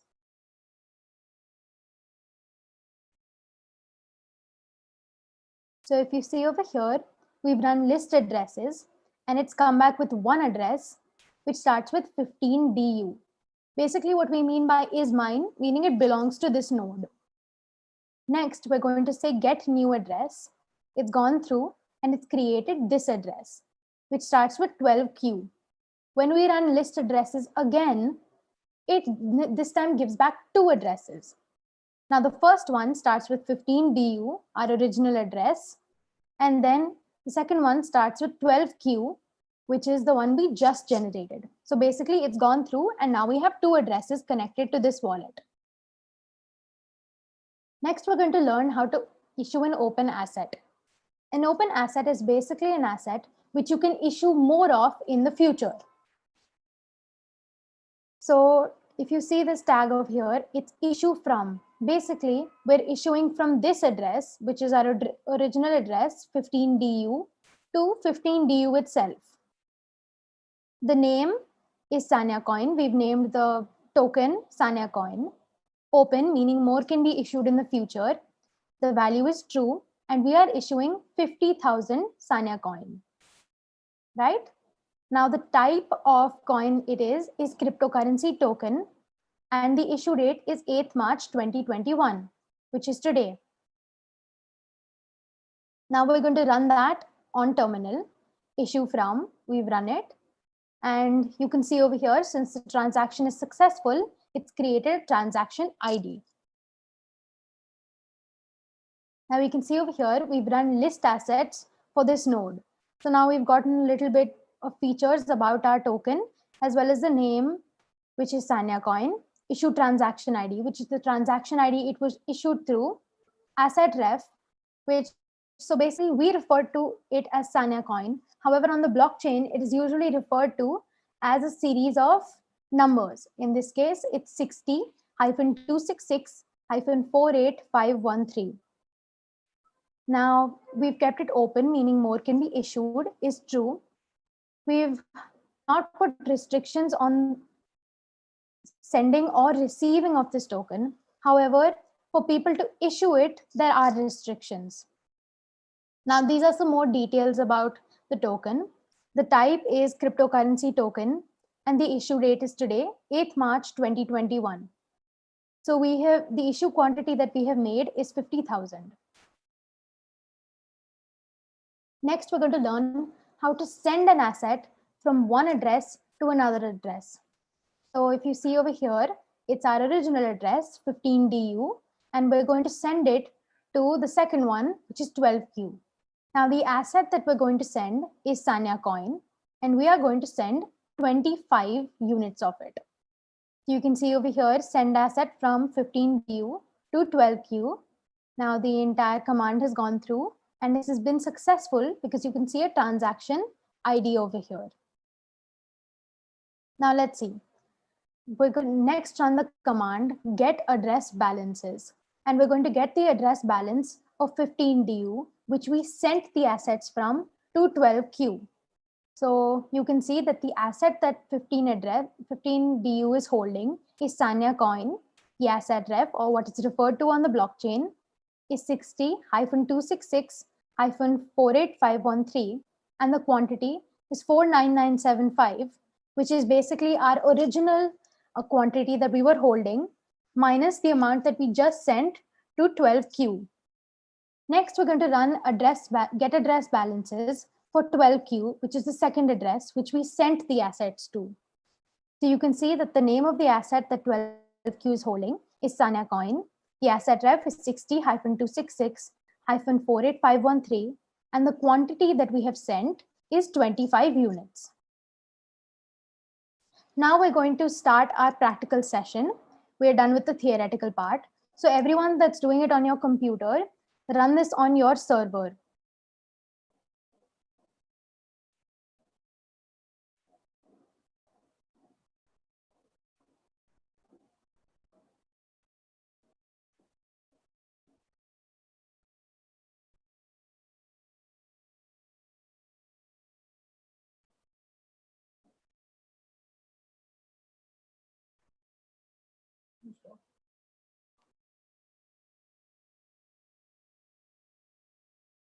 So basically, after you start running these commands on your computer, you're going to get a line of code, okay? So it's multi-chain CLI, Sanya chain grant, and then a series of numbers, okay? So I'm going to need you to send that line to me at sanyanagpal@gmail.com, and I will give you the permission to connect to my main node, after which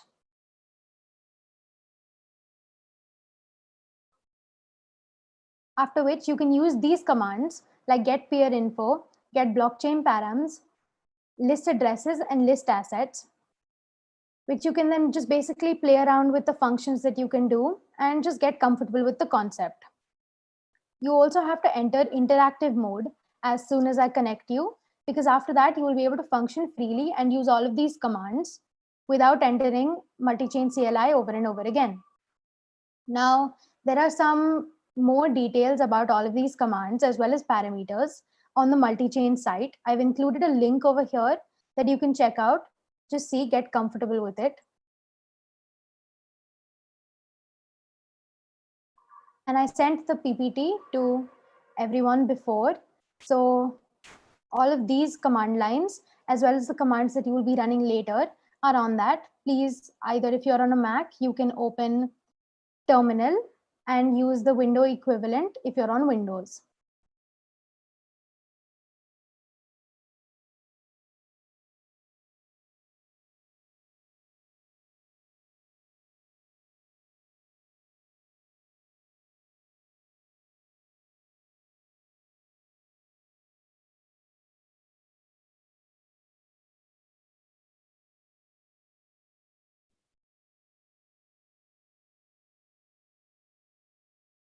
Thank you, Sonia. It was a pleasure listening to your presentation. Thank you for an information-packed session. You have a question from one of our audience. Richard command not found. Hello, Sanya.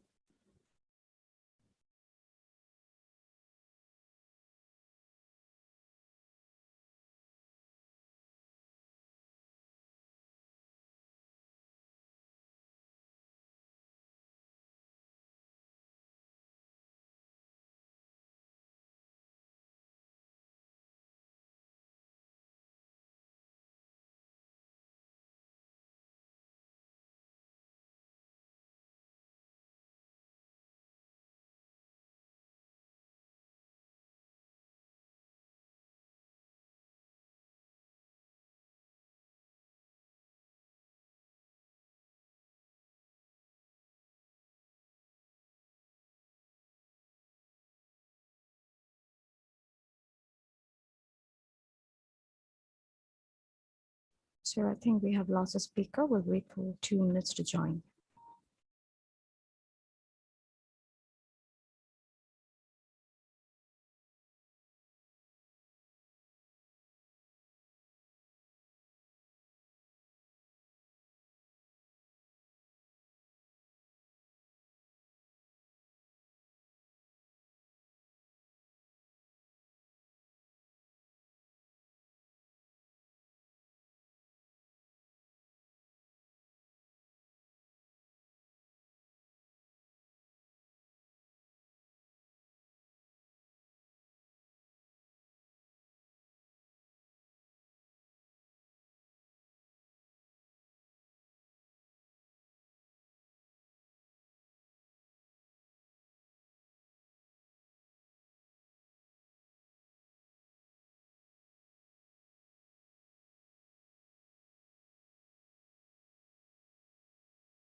Hello, Sanya. Am I audible to you?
The audience, we got disconnected with Sanya Nagpal. If you have any questions with her, we'll drop the email ID of Ms. Sanya Nagpal. You can directly contact her.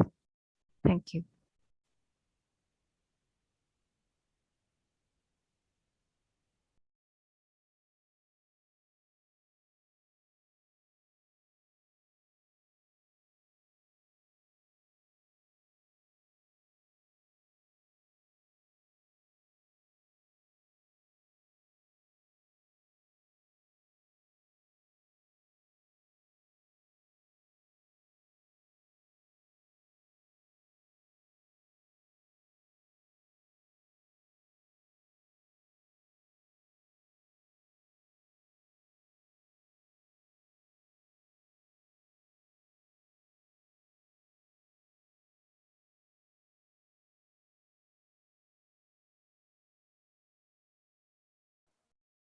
Hi, sorry, I just got disconnected for a few minutes. So if everyone would just please check the chat, there is a link to the presentation, and the practical sessions start from slide number 26. Please try all the commands that are there. I think it would really further the current knowledge of the commands that I used in the blockchain. I will be waiting till 12 at my email. Anyone who wants to send the line of commands that I need to allow you into the node, please send it to me. Until then, I will do it post haste.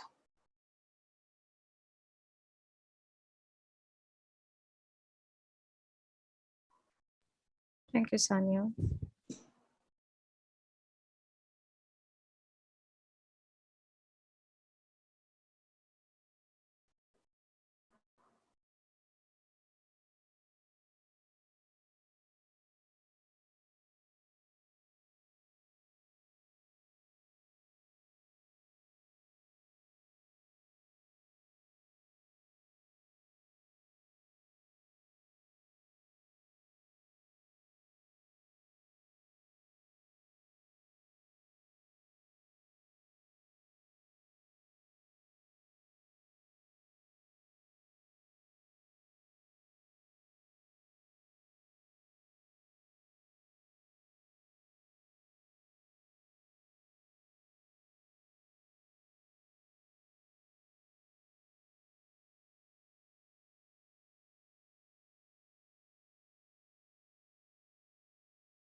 For all those who cannot access the presentation, if everyone would like, I can share my screen and open it to the practical slides. Just give me a second.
I have just received one command from someone. I will just let them in. Anyone else who is going to send, please send quickly.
I have gotten an email from Christina and I have approved as well as sent you 25 units of Sanya coin.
Dear participants, we are running out of time. Hope all your queries are answered.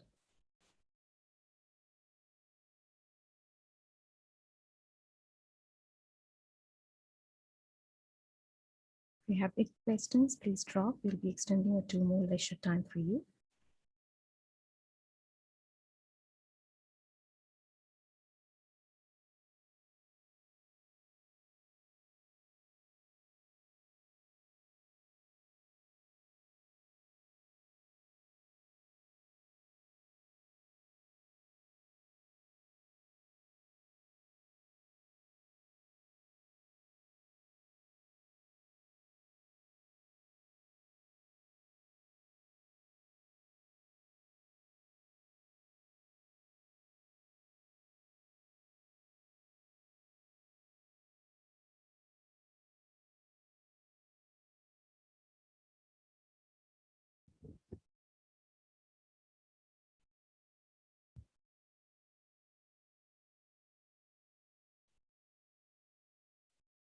Thank you, Sanya, once again for the lovely presentation, for engaging the audience in a true manner.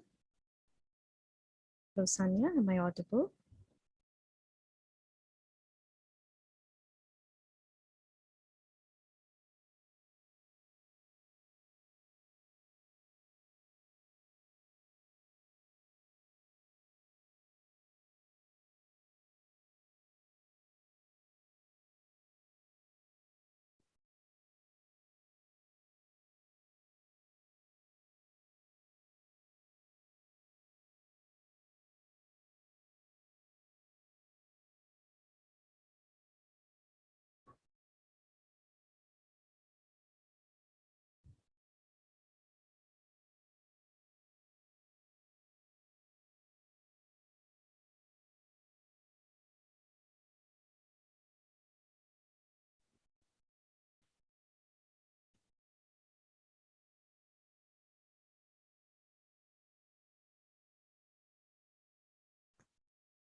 Anisha.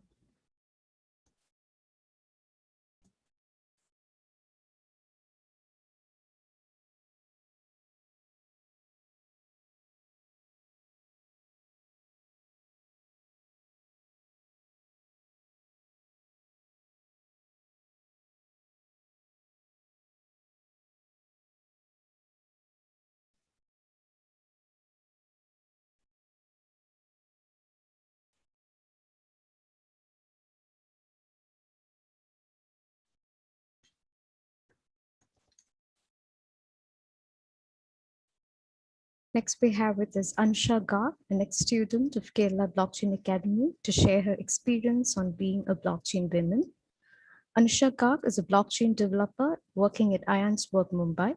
She has been playing a plethora of roles in the field of blockchain in terms of research, architecture, development, and consultancy.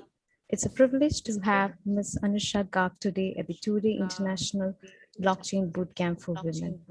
On behalf of KBA, I extend my heartfelt gratitude to Anisha for joining us live today. Over to you, Anisha. Over to you, Anisha. Yeah, hi, Anju. So I've been associated with and I've been working as a developer for 3 years straight. So it's my journey, as mentioned by Anju, like they wanted me to share around what kind of a journey I've had to just guide people around, as in what can be, what is the kind of role that women can play in the blockchain industry for now. So yeah, so let me start. So I was in my final year for postgrad when I joined, when KBA came into being, and we were like, the first members to join KBA that way. So we were guided by Ashraf sir, Adarsh sir, Anandan sir all around. And we did our projects, and then we moved on to, even going for hackathons through KBA and stuff like that.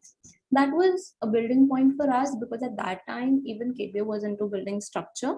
and for themselves, for us, and we could learn together what we wanted to do, how we wanted to grow, etc. So from there on, I think it was instrumental to have mentors like Ashraf sir, to always help us brainstorm with our ideas, with our thoughts and everything, and encourage us to even write. I think for a blockchain environment, you don't necessarily need to be a developer to get into the blockchain world.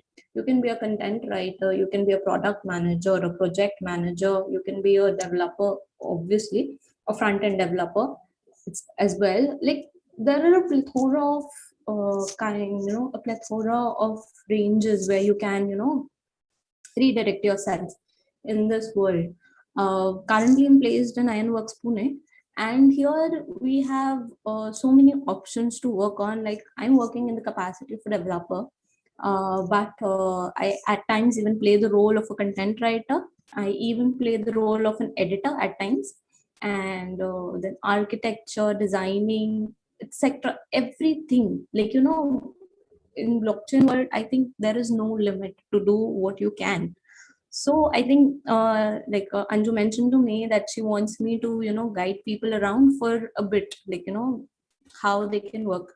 So if you have if you do not manage time with your current work and everything, so I suggest you, maybe you can go for a couple of readings every day into the blockchain world, some news articles, some blogs, some articles which are related to maybe trading, maybe not even trading, maybe just some blockchain articles related to Ethereum or to Hyperledger or anything.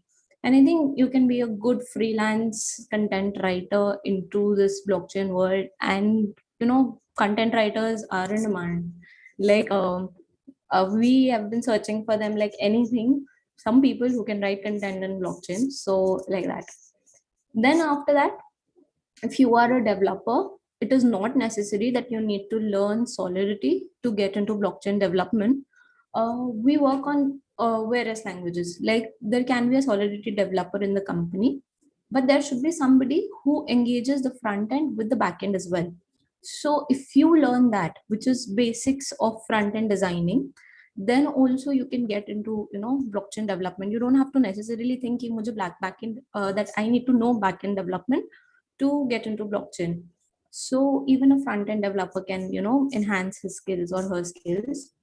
I worked on platforms, like, developing platforms as well.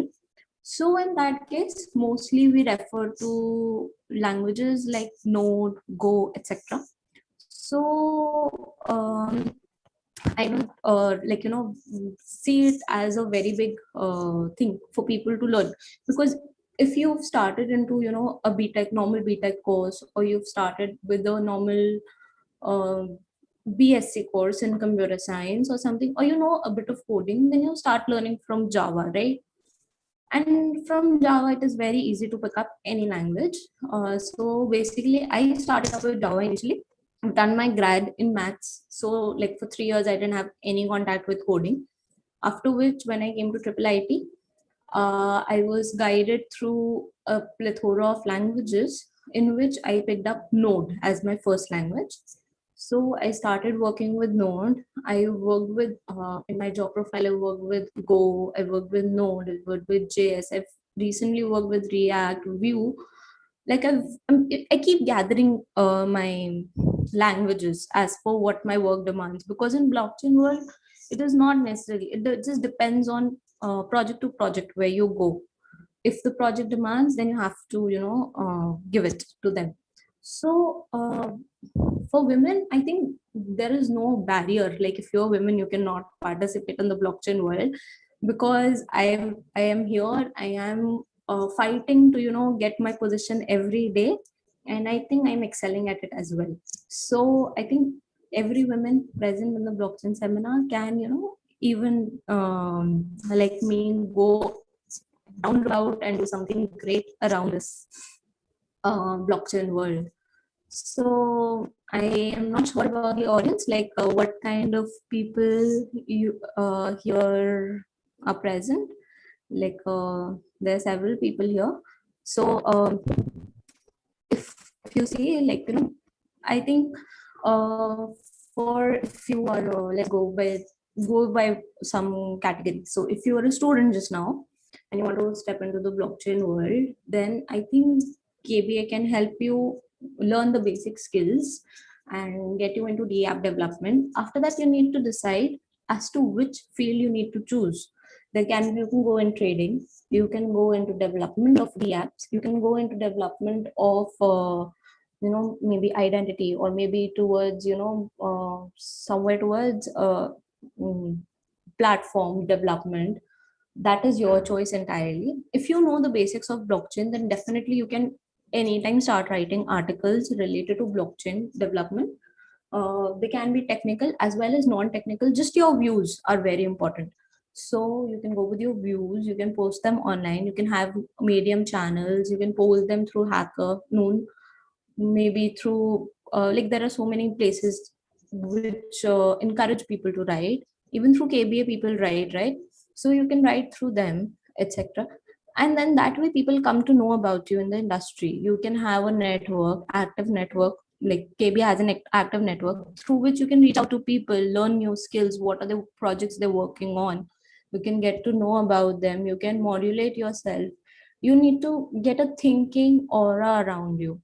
Most of the time what people do is they'll be like going to the traditional stuff, maybe working on exchanges, some centralized exchanges which are running around. They'll go for just making POCs. That way, that is also the stuff that people can do. But like for more than that, there are things that people can engage you into. Like you can learn about new projects coming in, new technologies coming in. How can you impact those technologies and get the things done in a decentralized fashion, etc. You can get a consultancy job using these kind of things. Like I have architected a project recently which was regarding these these technologies. So I was doing a project in exchanges, and therein where is I learned that the platform for exchanges is a bit centralized. So I jumped onto DEX. So like that is my personal choice. I always want to work on decentralization rather than working on a curtain of centralization, a curtain of decentralization with centralization happening in the background. So that is just my choice. But I think you people can best learn from yourself. There is nobody who can make you learn things. KBA is there for guidance, and they guide people pretty good. Like the mentors there, they're known across, and you can have under their leadership you can learn a lot. They can guide you a lot, but after that it is your self learning. How do you project the ideas that they give you? Like if I am learning into Ethereum, I can probably make a DApp by their help, but it is up to me how much can I escalate the idea that was given by them. So that is what the blockchain world is all about. It is a budding world. It is a very small aspect just now, which we people together need to make and grow. So there are so many opportunities for us to grow in this world. And so yeah, if you people have any questions, you can directly pose them to me here. It's not a problem. And yeah, so that was what I had in mind to share around my experience with KBA. If I'll share a few experiences from KBA for me, then those experiences will be, I have initially I was a person who used to I started up with Ethereum, but I was not comfortable with it too much. So we went for, I think, hackathons or something, like 1 or 2 hackathons we went on, which gave me confidence to work on this stuff. And even with KBA, people used to guide, people used to encourage each other, help out each other, like with tasks that were stuck maybe during internship. Till today I can text people in KBA and ask my queries, which is not a problem with any of them, I think. So which is a very good environment. They've made a community out of themselves, where people can ask questions, people get answers to their queries, people get to know about new things, people get to know about new projects happening around, people get introduced to each other. Like suppose today I'm getting introduced to all of you present in the seminar. So all this that's happening behind KBA encourages people to work more, so that they can also come to this platform and speak to everybody around. Plus they have this basic learning that can guide you on the correct path to go tread on, and which can help you bud your future. Today I have, I think, grown to a position where I can call myself comfortably an architect, a blockchain architect, a blockchain developer, as well as a content writer, and I am content with it for now. But I think I need to I am forever growing at this stage, and I give all the credit for my base to KBA, from where I have grown to this level just now. Yeah. So, any questions from any one of you? Thank you, Anisha, for walking through your experience. And for your beautiful words for the KBA. And an audience, if you have any questions, feel free to check out with Anisha. If anybody is looking for a career in blockchain, respond to your queries to Anisha.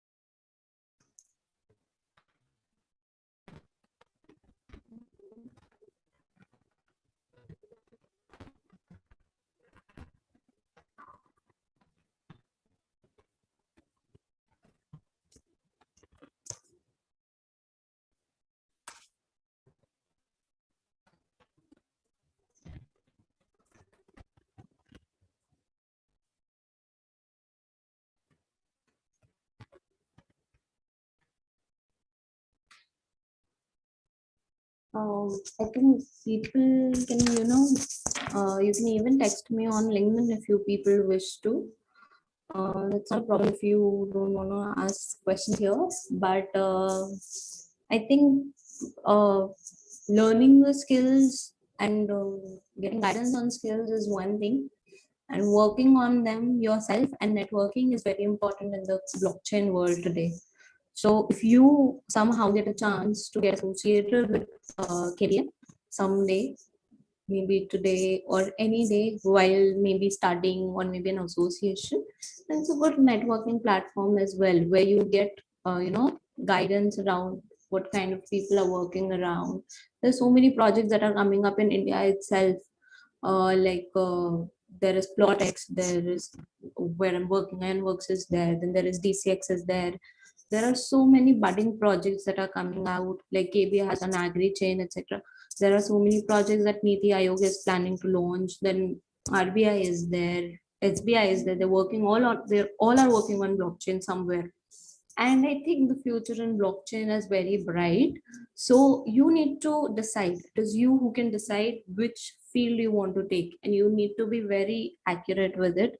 Because today I chose for development, and I've been, working out on different kind of things, trying to still figure out which will be the best field for me. Where and now I have decided on working through, basic developments on Ethereum and even on identity. But initially I joined in as a DApp developer, basic DApp developer, wherein I moved to the world of ICOs, where I was designing ICOs for people. Then I moved to a place where I was into platform development. These are all experiments that I've done with myself, to just capture where my aura will lead me. After, I think, platform development, I moved to a more traditional system, working on exchanges. I think that was the hot topic in India at that time. And wherein I worked on exchanges, I worked on getting news applications for blockchain platforms, etc. And now I'm working on a different kind of setup where I'm working on different I'm working on identity, which is where I have been focusing my knowledge for a while now, because I think decentralizing identity is the best security that you can provide to anybody. So yeah, so that is it. Okay.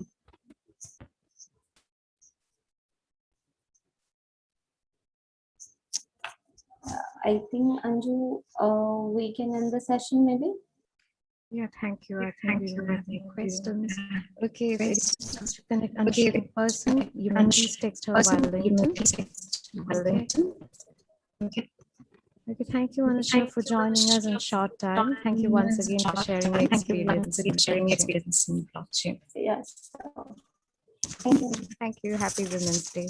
Same to you. Thank you.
Dear attendees, we'll be joining back after lunch. The next session will start at 2 p.m. and we request you to be online by back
Hello and hi everyone, welcome back.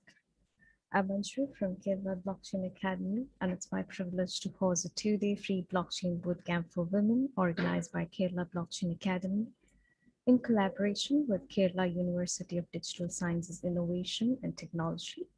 The 2-day free bootcamp is a novel initiative of the KB Women Connect, seeking the empowerment of women to get into the technology and become leaders.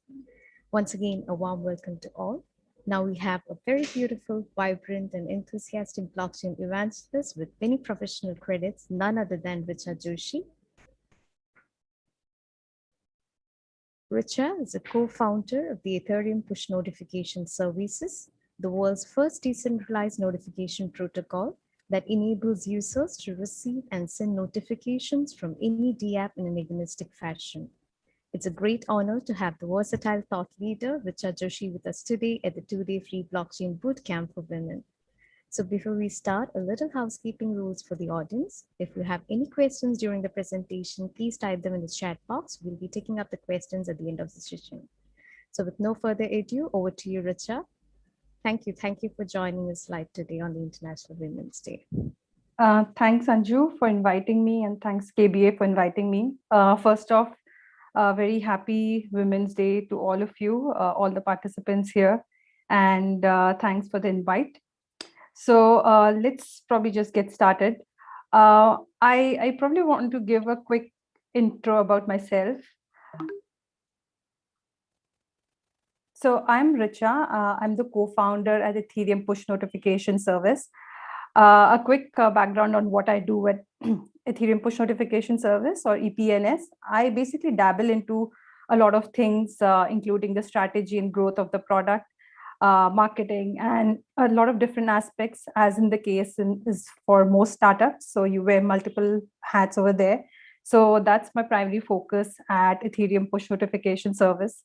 So my goal for this session today is basically, I want to touch upon the different milestones and the different journeys that I've taken, and where we are right now with EPNS. And hopefully, there is some value and some takeaways for folks over here. And, probably I am able to inspire a few of you to follow your goals and follow your dreams, and and hopefully have a great journey ahead.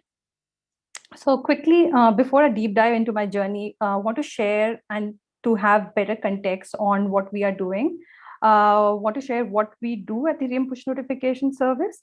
So basically, Ethereum Push Notification Service is dealing with a pain point in the blockchain, which is notifications or a communication that does not exist in Web3 right now. So if you look at any of the services in Web2 or traditional applications, so whether it was this meeting that was a notification on your mobile phone, whether it is any kind of payment that you do, or any kind of order, Amazon delivery, everything is driven by notifications. So you see that notifications play a very important role in our day-to-day internet and electronic life. And that is an experience that a user really likes, but it's so ingrained in our day-to-day life that we don't kind of notice it. And this was the main pain point when we started working on our project on Ethereum Push Notification Service. We noticed that this was missing. For a few examples with respect to Web3 that I want to give is, if you are familiar with decentralized finance or DeFi, in Aave, whenever a loan liquidates, there is no notification available at the moment. Whenever there's a governance proposal which is passed, there is no way that the service is able to inform the users that a proposal has been put up for voting. Even if you are somebody who's into trading and you place a DEX order, there's no way for a service to tell a user whether whether the order that they have placed has been completed or not. So that are some of the pain points that we saw on the blockchain, and that is what we have been solving. Coming to the solution, so like I mentioned, the solution is us. And what are we building? We are basically building a decentralized communication protocol that can send notifications to users. Now, with users, I mean in the blockchain space, the user are nothing but wallet addresses. And our protocol enables any smart contract or application, which is basically known as dApps or decentralized applications, to send notifications to these wallet addresses. So it's basically a notification protocol. Along with creating the protocol itself, we also innovated into more aspects. One being that the protocol is incentivized. That means that as a user, that you not only receive notifications from the service on blockchain, but you also earn a passive income from those notifications. Now, I'll not go a lot into how that happens, but just want to touch upon that, we use decentralized finance or DeFi to make the notifications incentivized. That happens through a process of staking, lending, and interest generation. And the interest which gets generated is distributed to all the users who opt in for those notifications. Finally, the second innovation that we did is that notification delivery is not limited to only a certain platform. That is, you can receive notifications on multiple platforms, like your mobile phones or your tablets, your web browser, Chrome browsers, as well as wallets. So our end vision or the end goal for us is that the notifications are delivered to your favorite wallet like MetaMask or Trust Wallet and so on. Over here, I just want to quickly, play a cool video that we created. I should have actually played it long before, but I completely skipped it. But I'll just play it now just to show what our project is doing right now. So here it goes.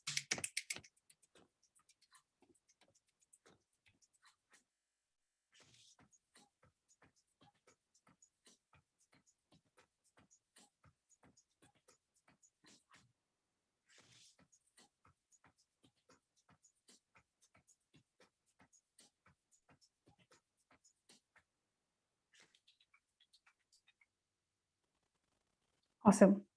Okay, cool. So I hope you liked the video. I should have played it before, but yeah, completely skipped my mind. So that is what EPNS is, notifications and notification protocol for the blockchain. Some of the use cases I already touched upon in the earlier slides, but I can also talk about it now, is that notifications are very useful in decentralized finance, since we know that, DeFi is the next big thing. So multiple financial notifications would be very useful on the blockchain, along with NFTs, which are again trending right now in this in this space at the moment. So any kind of gaming alerts, any new NFT that comes into the decentralized open market space, gaming's lottery, and so on and so forth. Other than that, even services like domain services like ENS, if there's a domain expiration or any kind of crypto movement that happens in your wallet, all of those can be notified using EPNS. Cool. So this is the part like I'm really excited about, and I wanted to talk now that I've covered what we are doing at EPNS is our journey. And like I mentioned, the hope and the goal is that I can probably share my story, how I started my professional career and how I got into blockchain, and the different milestones and journeys that one takes to sort of reach an end goal. And hopefully there is some value that you see from that. So I started my career, about 12 years back. I graduated as a computer science engineer and joined a multinational called Wipro. Some of you might have heard about it.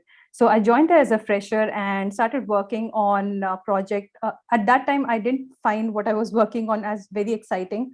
But like as most freshers, you don't have a lot of choice. You start working on projects that are assigned to you. But on the side, I also realized I wanted to work on, I wanted to code and I wanted to develop a product. And I was interested in a technology called Oracle Hyperion back then. And I started learning that on my own and, read a lot of administrative guides and so on, just to hone my skills. And as luck would have it, I was able to get a job within Wipro, and I changed my job in the same company. The goal and basically the main takeaway over there is that, you may not sort of land up at your perfect dream job right at the start, or when you get started in your career, but but the ability to keep learning and polishing your skills is very important to sort of take yourself to the next level, and to ensure that you keep honing your skills, and just to make the most out of the situation and the opportunities that you have then. So yeah, that was the journey at Wipro. After Wipro, I wanted to sort of get more exposure to the best teams in the world, in a world-class organization, and I was interviewed and I joined Deloitte. And a funny story over there is that when I joined Deloitte, the person who interviewed me also messaged me yesterday, sort of cheering and congratulating me about today's session. So it's funny how things and sort of life comes a full circle. And there are a lot of people that you will have in your journey that will always be there to support you, to cheer you. And yeah, it's an amazing feeling. At Deloitte, I was constantly learning. There was a lot of growth. And after spending about 5.5 years there, I realized that it was time to sort of pick up something new. I wasn't sure what I wanted to do, but I was pretty clear that I didn't want to do what I was doing. It wasn't that the place wasn't challenging enough, but I wanted to challenge myself more and push myself more. And that's when I planned to quit Deloitte, and without any plan, to be quite honest. And that's when I left Deloitte. After Deloitte, I was still trying to explore what I wanted to do. And just a funny story there is that I thought that probably I am really good at cooking. I was just trying to do a lot of experimentation in the kitchen. And I took up an internship at one of the very posh restaurants in Mumbai. And it was pretty disastrous, to say the least. I was standing there for 12 hours in the kitchen chopping vegetables and so on, and everybody around me who were other new interns, they were enjoying themselves. And that at that point of time, I realized that whatever you're doing sort of in your life, or whatever passion you have at the job, you need to sort of love what you're doing in order to keep going. So that internship didn't really last very long for me. I left that because I realized that probably I'm a foodie and not really an expert chef or a cook to keep going at it. Shortly after, I started my own website. I started blogging and SEO, which I liked. And around the same point of time, there was a blockchain fintech startup based out of New York, who were interviewing people for product manager roles as well as a marketeer role. And I got selected there. I joined and I learned quite a bit. And that was my introduction to blockchain and the fintech space in general. And after learning a lot of stuff for about 1.5 years, I and my founder, Harsh, we started ideating on what we can do, or what problem can we solve in the blockchain space, and start a decentralized entrepreneur journey. And that's the portion that I want to go deeper into from these slides, because I think, like I mentioned previously, there are a lot of experiences that you will have along your journey, along your career, that will help you sort of shape up the bigger story. So these are the different milestones that we encountered while building EPNS, and very grateful to a lot of people along the journey who have helped, supported, guided, including KBA. I know a lot of people over here, Adarsh and the team, who have been like one of the very few first people who gave us the platform to present our story, to share what we are building. So yep, super excited about this. So around 2019, end of 2019, we started ideating on the different pain points on blockchain, and what was the missing piece, and what was the one problem or part of the puzzle that we could solve, that that would be valuable.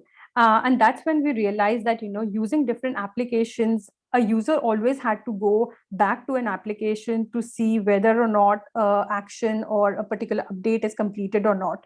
So that was a missing piece, and that was the communication link which we found was missing, and that was the genesis of Ethereum push notification service.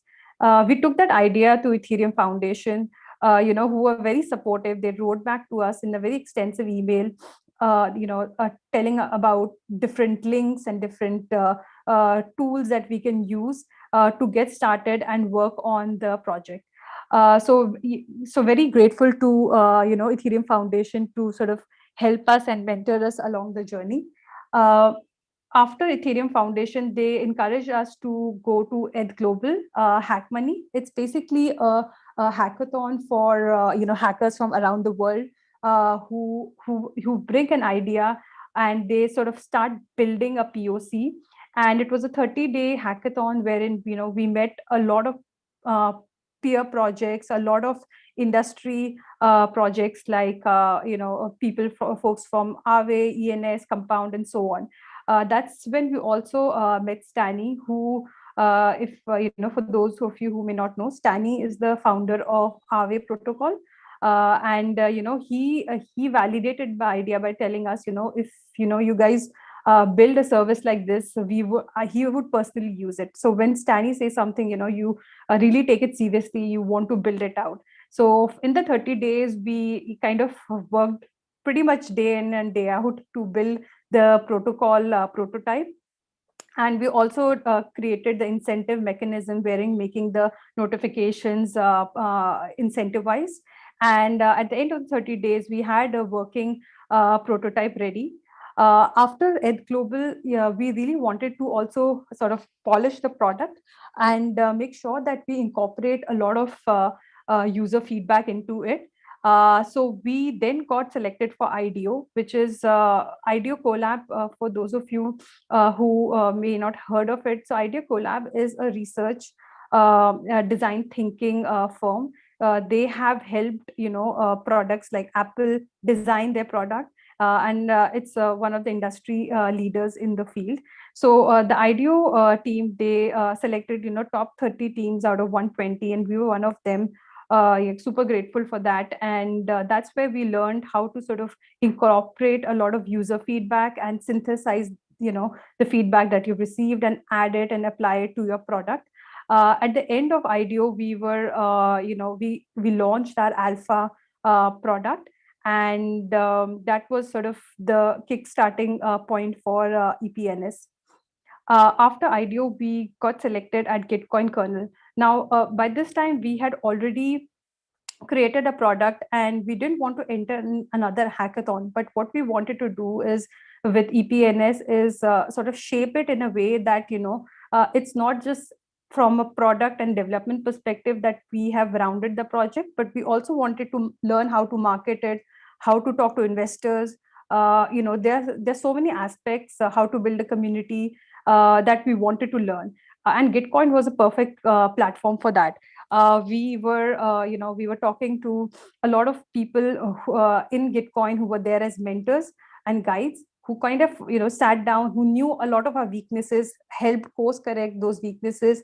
And initially, like a funny story is that before Gitcoin, we used to give like 1.5 hour long pitches for investors, and a lot of people sat with us. They helped shape our pitch deck. They told us that a pitch cannot be like 1 hour long. We have to shorten it up. So a lot of rehearsals and a lot of mock dry runs on presentations and so on. So like really grateful for so many people who chimed in, who spent their own time telling us about what is right and what is wrong. Also, a lot of people like Simona and Gitcoin who helped us learn about sort of presenting your project, how to make sure that you market it in the right way.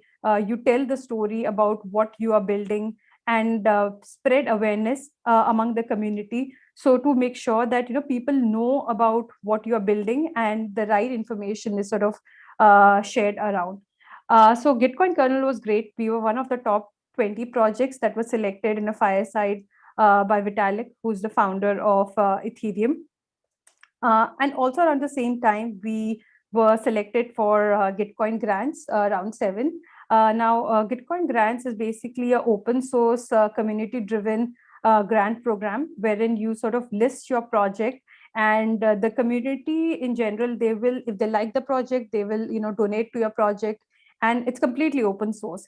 So we were by this time, like 7 or 8 months down, we were completely bootstrapped. We were, we were just working on the project. And at Gitcoin Grants round 7, we were one of the top 3 projects that were listed. And Gitcoin Grants is across the globe. So we were top 3 in terms of the number of contributors and the amount of funds that we had raised. So it was great feeling, because it was not just about the grant and the monetary incentive that you get out of a grant, but it is also very important because it tells you that people just in general in the open source blockchain community, they are very supportive of a good idea that you're building.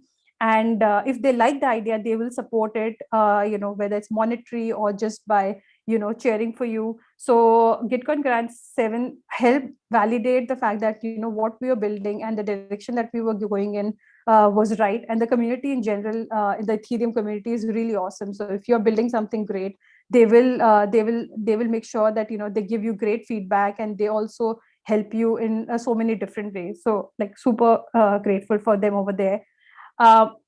We around the same time, we also started talking to a lot of investors, and we talked to a lot of Web3 leaders, including Mariano Conti, who's who was the head of smart contracts at Maker and DAO. He was also one of the judges when we participated in ETH Global. So the funny story is that after a couple of months, we met him when we were fundraising for our project. And he sent us a note and a video, that this is what the question and answer round was. And like we were so touched by the gesture, because he's sort of so legendary in this space, as he's known for his skills. And the human touch in interaction was amazing. And our seed round was a great success. We raised $750,000 in December last year at a valuation of $5 million.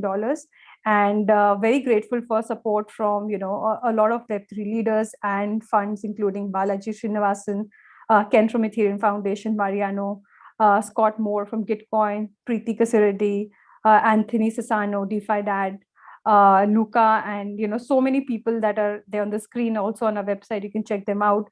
Also got backed by a lot of funds, the Lao, Meta Cartel, Fourth Revolution, Moonwhale, and so many other folks. So this has been a really amazing journey, and so many milestones and so many experiences that we have had along the way. And I think it all accumulates to the fact that if you're trying to learn something, if you're trying to build something and you have an idea, just keep going at it.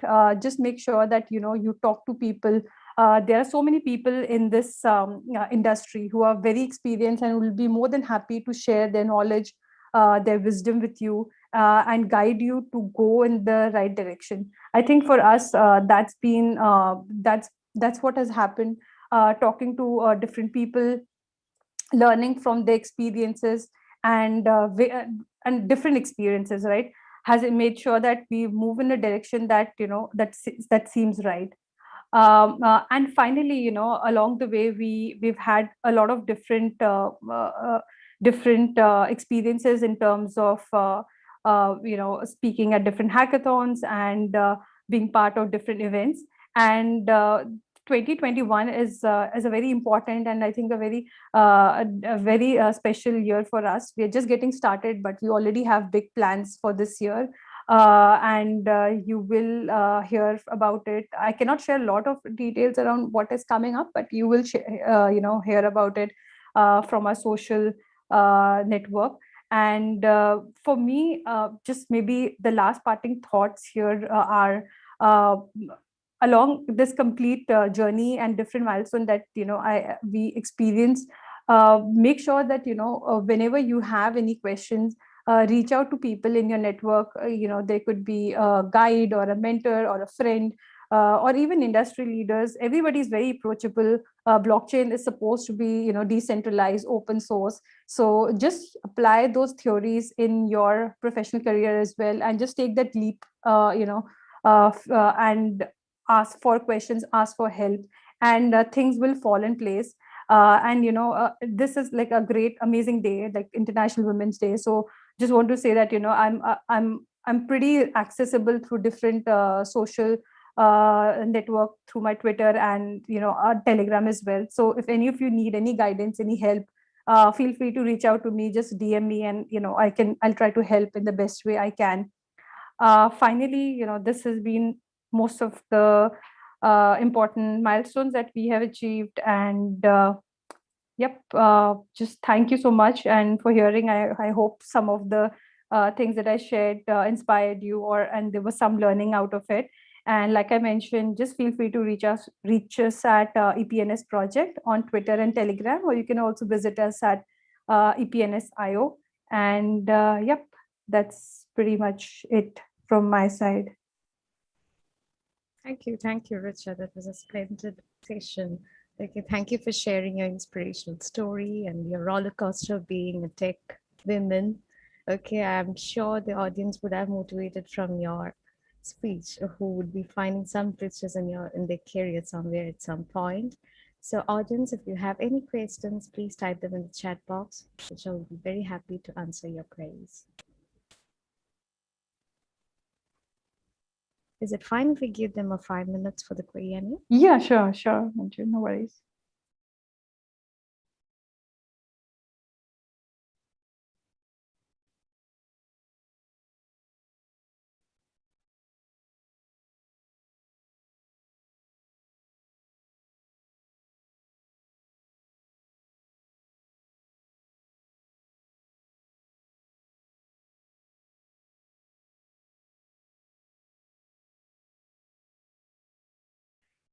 Richa, we have a question from Aluru. Which was a platform in which you have attended the hackathon?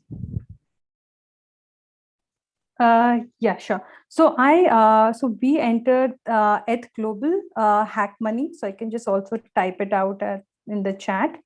And it's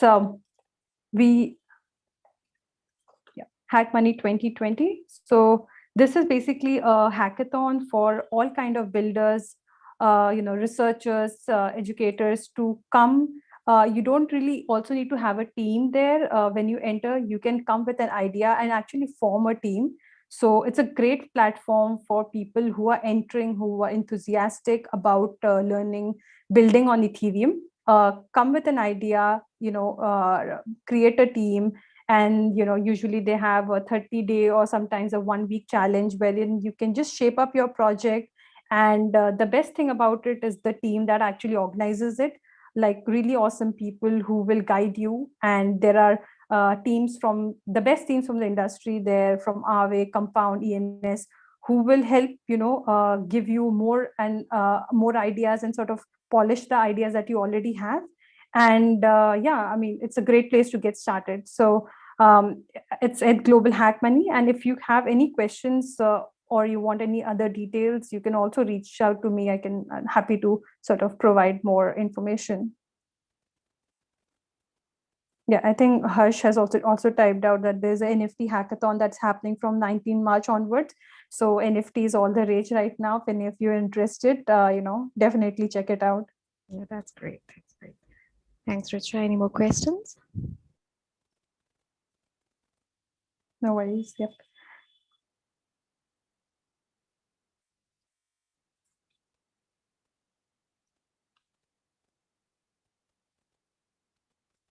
Cool. I've also dropped in my Twitter account. So if any of you have any questions, you want to, chat about any of your career directions or any hackathons, just maybe send me a DM. Happy to help you after the session as well. So, yeah.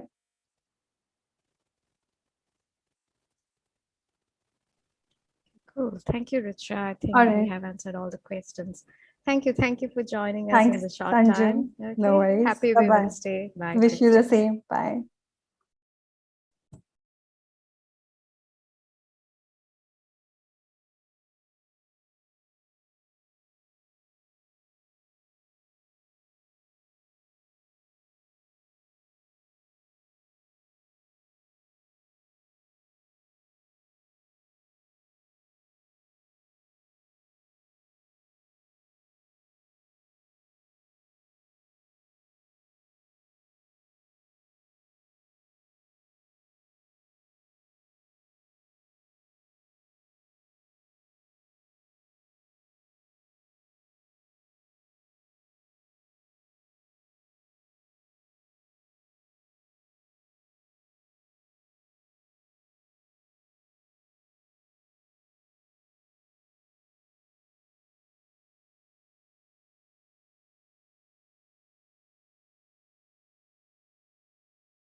Hello and hi everyone, welcome back.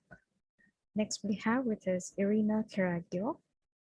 Irina is a strategic thinker who focuses on blockchain technology implementations for business. She's a head ambassador for Western Europe at Polkadot and Kusama Network, regional co-chair at the Foundation for International Blockchain and Real Estate Expertise, and an evangelist of the Internet of Value.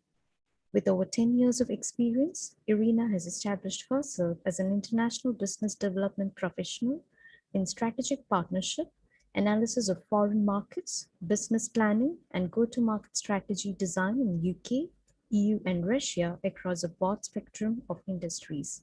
She has also co-founded the Design B2C, a crypto fintech boutique advisory with focus on DeFi, Web 3.0 services, NFTs, and real estate tokenization in London, UK. It's a great honor to have the vibrant, beautiful, and dynamic women leader in blockchain, Irina Karagio. She'll be keynoting on Polkadot at the tail of blockchain. On behalf of KBA and KBA Women Connect, I cordially invite Irina to the 2-day Blockchain Bootcamp for Women. We're extremely thrilled to hear from you. With no further ado, over to you, Irina. Thank you so much. It's a great pleasure to be here today. So we will begin with a general explanation what the blockchain is. And it is very important to enter the world of technology nowadays, because with the current events in the world, we have faced the rapid digitalization. So even several years ago, 4 years ago to be exact, Don Tapscott made a TED talk about blockchain and the opportunities of Web3 technologies. We are the testimonials of the technological revolution right now, and blockchain is the next generation of the internet. For the past few decades, we had the internet of information where we could share emails, PDFs, and sort of copies of the original assets that we have. And now, for the first time, we are able to actually share assets on the internet using blockchain technology. So without using intermediaries, this technology of the Internet of Value that runs on millions of computers is available to everybody now. We can manage things like identity, money, intellectual property, contracts, votes, art, and energy in a sense of carbon credits. So the big question is, could we democratize the way that wealth gets created in the society? So blockchain tries to solve this issue in the world. As a representative of Polkadot Network, I'm of course advocating for the Web3 technology that we are building on Polkadot. And I would be just giving a talk today about Polkadot because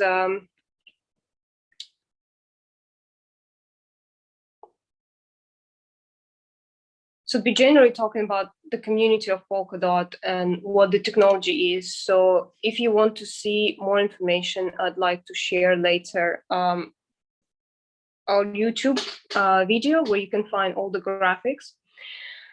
So Polkadot is a platform that allows diverse blockchains to transfer messages, including value, in the trust-free fashion, sharing unique features while being secure.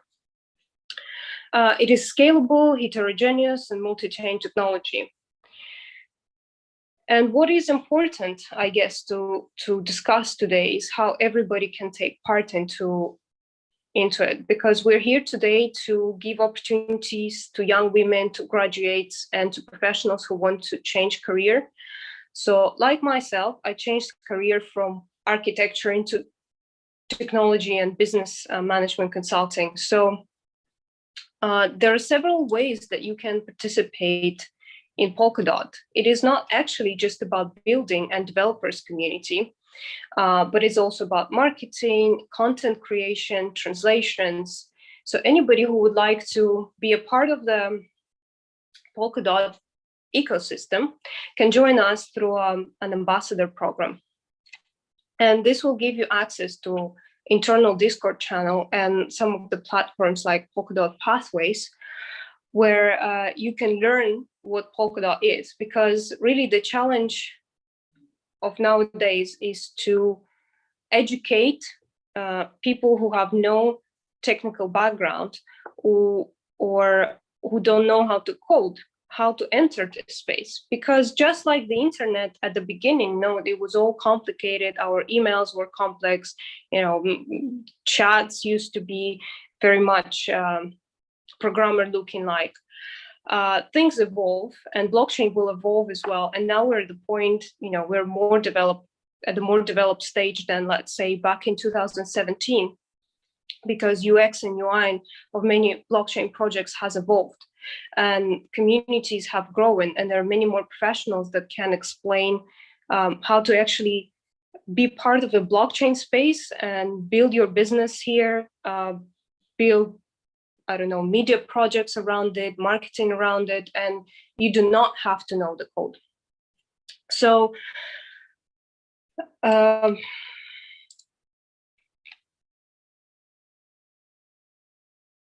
what do we offer in terms of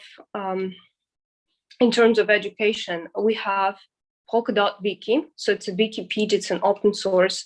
Everybody can open and learn what is the architecture, what is DOT, what is the community. But most importantly, if you join us if you join our ambassador program, you can learn and interact with our technical team. And also, like some of our candidates, I'd really like to point, we have artists, for instance, joining, and they do infographics for the community. So they explain how you vote on the chain, how you nominate people to run the chain. Because one of other very important aspects of Polkadot is that we are truly decentralized community. What that means is that there's no central power, and neither Web3 Foundation nor Parity Technologies runs the network. The network is run by DOT holders. So at the very beginning of the launch, Web3 Foundation was holding proof of authority. So they had proof of authority back in May 2020, and the governance was restricted to a single super user key. And in July 2020, the governance was transitioned to all the users, to all the DOT holders on chain. This is extremely important because the essence of blockchain is to give power to the people, is to create communities, just like we used to have tribes and tribal power, where through voting we were deciding on really important things for the society, for the community. What shall be done, and what is the priority, what is beneficial for that specific community. So all the decisions that Polkadot community makes is made on GitHub, is made on open source. There is a discussion and voting. So everybody who holds DOT can vote for specific decisions on Polkadot chain. So if you, for instance, feel like Polkadot needs rebranding of its logo, the proposal gets submitted on a GitHub, and everybody votes. And if you're an artist, you can submit your proposal for an open community, and people can vote for your design. So what I was saying previously is not necessary to be a coder. For instance, we have some significant contributors as ambassadors who actually got funding. I would like to specifically mention our ambassador from Portugal, Miguel, who's a film producer, and he used Kusama Treasury to fund documentary series about Kusama and Web3 Foundation. So having the treasury is an essential pot of tokens collected through transaction fees, slashing and staking inefficiencies on Kusama and Polkadot. And this repository of tokens is managed to the governance councils, whose main role is to represent passive stakeholders. So it is open to everyone. And the only question we ask is, how how can you want to contribute, how you can and want to contribute to Polkadot and Kusama vision. The council tries to support as many proposals in the queue as it can without running out of funds. And if you want to learn how to submit your proposal, you can again visit our wiki page and join our communication channel to access proposal guidelines. Also, we have a wide network around the globe. In our ecosystem, we have ambassadors in 24, so head ambassadors in 24 regions. Some of them run meetups. So again, if you want to get involved and run a meetup where you actually want to build something, useful for your local community, and you feel like there is a lack of documentation in your local language, you can join either the existing group and find out on our social media channels if you have a representative and an ambassador. And if you don't, we really do encourage you to join and participate in translation and speak up and say, I want to learn about parachains. So you create content, you gather with other ambassadors, and you're free to create content, and the community will help you in building this. Because like myself, I joined Polkadot primarily to learn about Web3 technology. And then I found a really responsive community that is extremely supportive of any initiatives. And you can have access, as I mentioned, to our technical team that will, that runs calls, organizes Substrate seminar. So if you want to learn the technical side, you can join Substrate seminar and Substrate course for basically beginners. So even if you don't have any previous coding experience, you can join that.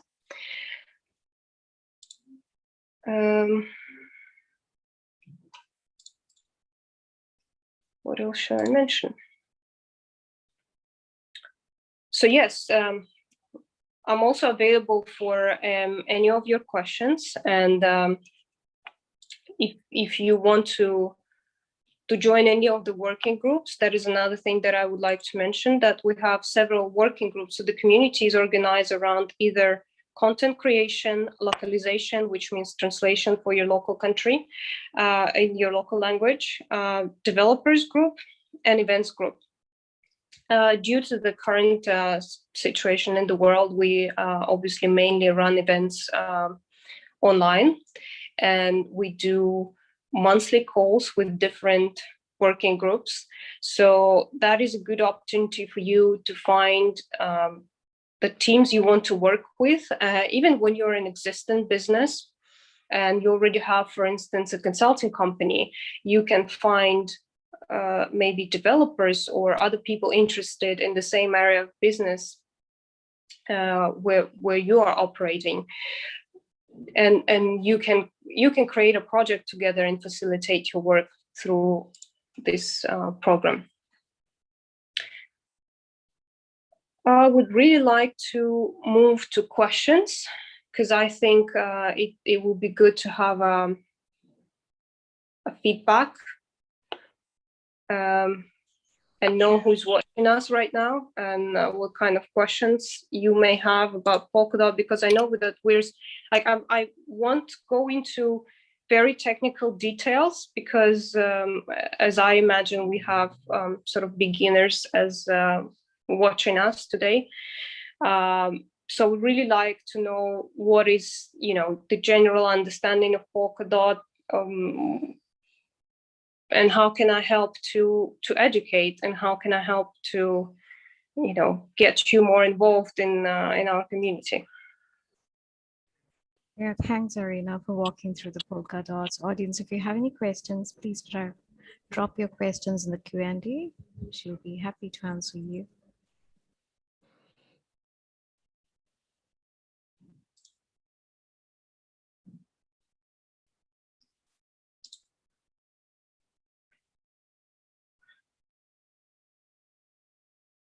No questions? We'll wait for 2 minutes. Is that fine with you? Shall we wait for 2 minutes for them to come up with the questions? Okay, so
I would briefly run through some of the ecosystem projects.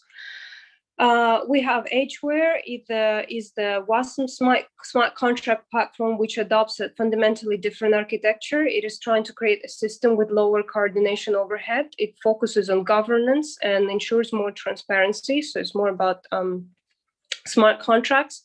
Then we have a very important DeFi project, which is the Akala network. It is a cross-chain DeFi platform that aims to be the financial hub of Polkadot, and it provides strong fundamentals like a decentralized stablecoin, decentralized exchange, and staking derivatives.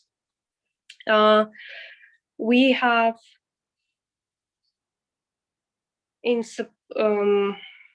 oracles like Chainlink that is integrating Polkadot and is building smart contracts in the Web3 ecosystem with decentralized oracles to get reliable external data feed. In the gaming sector, we have the Irina network, which is a heterogeneous cross-chain bridge protocol. It focuses on DeFi, gaming, DEX, and NFT market. And one of probably of the main importance project is NFT development, because as you may know, NFT is a really important part of the Web3 at the moment, because it's probably the only real way how we can trade real world assets on the blockchain right now, and it's a very important space for the artists. So one of our ecosystem project is a unique network. It recently won a Hakusama competition. It is a substrate-based NFT chain. It provides game creators with solutions that can be quickly deployed in the mass market. They were first ones to create substrate punks, NFTs. And this is actually another very important aspect that I want to mention, that on Polkadot, we have NFT console, and because of our lower gas fees, it will make more sense to exchange NFTs on Polkadot rather than on Ethereum because of the high gas fees. So actually, if you're an artist and you want to create something on the blockchain, then we really encourage you to join that NFT space, because there is a lot of also funding available from the treasury for NFTs development. So the languages, we mainly code on Substrate and Rust, also Solidity. So these are the three main languages, answering your questions, that we use to develop on Polkadot. And as I mentioned, there is a Substrate Academy, and also there is a Substrate seminar. It takes place every Tuesday, every week from 2 p.m. to 3:30 p.m. Central Eastern European time. You can join it on Crowdcast. So it's an open webinar for everybody. So the aim is to connect. So how Polkadot connect the existing blockchains? So the main tool for that is bridges. However, there are not many use cases at the moment because, as you know, Polkadot is still in the test mode period. So there were projects launched on testnet called Rococo. And then within the next couple of months, some projects like Akala are going to be transferring to the mainnet, either Kusama or Polkadot. So there are really, because Polkadot essentially in terms of architecture, it's a number of parachains, and it provides really chain upon which large number of verifiable data structures may be hosted. So because of the nature of the architecture, so parachains, you have to meet special conditions to be able to bridge and connect with Polkadot. So Bitcoin network, for instance, has very limited capacities in a structure to be connected. That's why we're doing wrapped BTC on Polkadot. Also,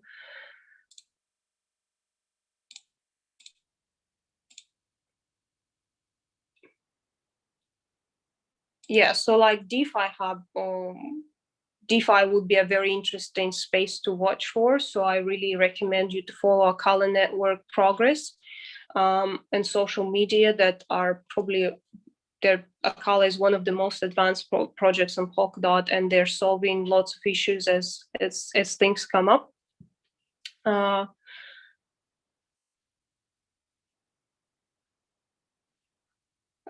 In theory, yes. I'm not myself familiar with anybody who is building identities, but we have over 300 projects currently being built on Polkadot.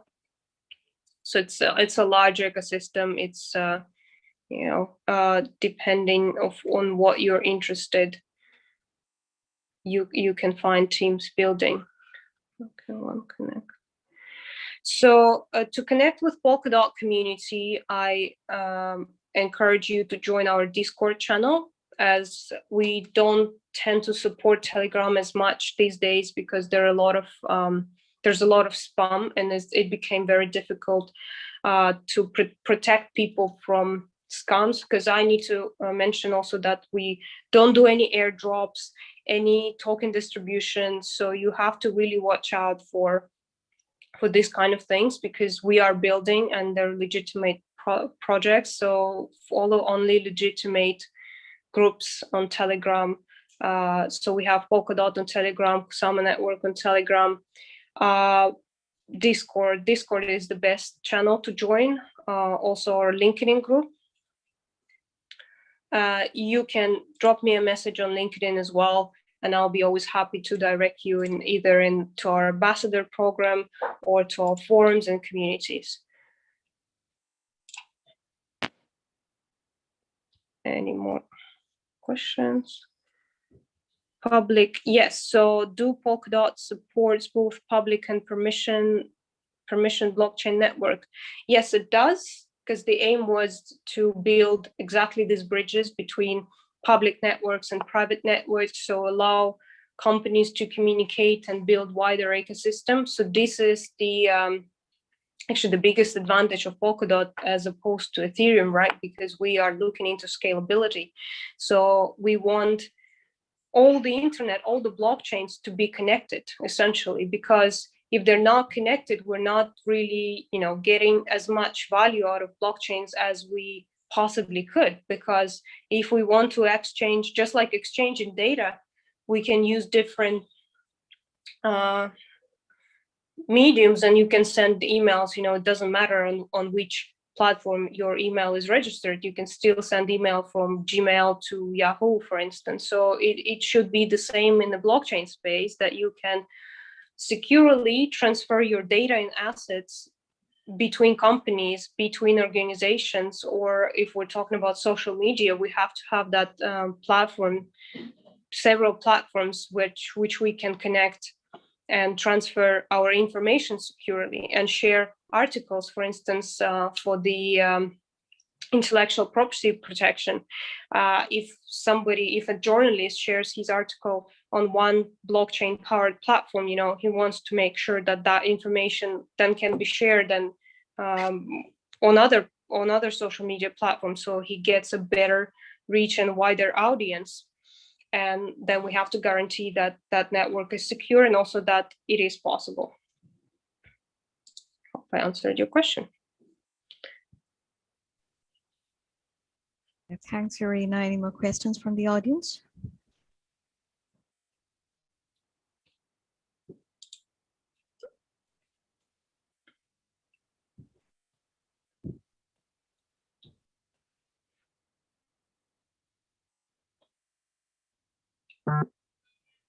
Thank you. I think we have covered all the questions. Thank you, Irina, for joining us in short time. It was a great pleasure meeting you on International Women's Day. Thank you, Andrew. Happy Women's Day. Yeah. Thank you. Stay connected. Bye. Take care. Bye.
Hello and hi everyone, welcome back. Next we have with us Sri Lakshmi Vattaparambal Sudarshan, an ex-graduate of the Kerala Blockchain Academy, for sharing her blockchain experience. She's currently pursuing her PhD from Bulo University of Technology Sweden, and undergoing her research in cyber physical systems. It's a great honor to have Ms. Sri Lakshmi today at the two-day free blockchain bootcamp for women organized by KBA in collaboration with Kerala University of Digital Sciences, Innovation and Technology. I'm sure the audience will be motivated by your words, Sri Lakshmi. Once again, on behalf of KBA and KBA Women Connect, I extend my warm greetings to you. Thank you for joining us today on International Women's Day. Over to you, Sri Lakshmi. Thank you, Anshu. Can I share my screen? Yes, you may.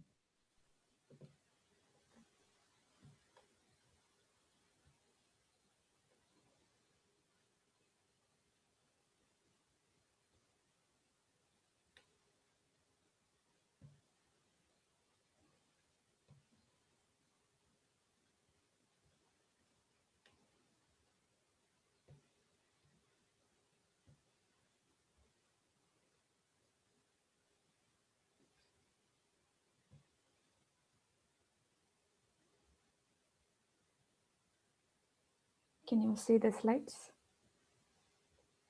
We can see your slides. Go ahead. Okay.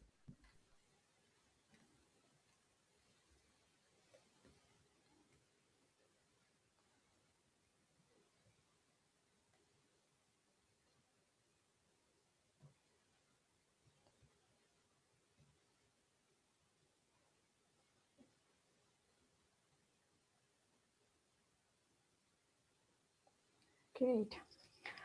So thank you for inviting me to the Blockchain Bootcamp for Women, organized by Kerala Blockchain Academy.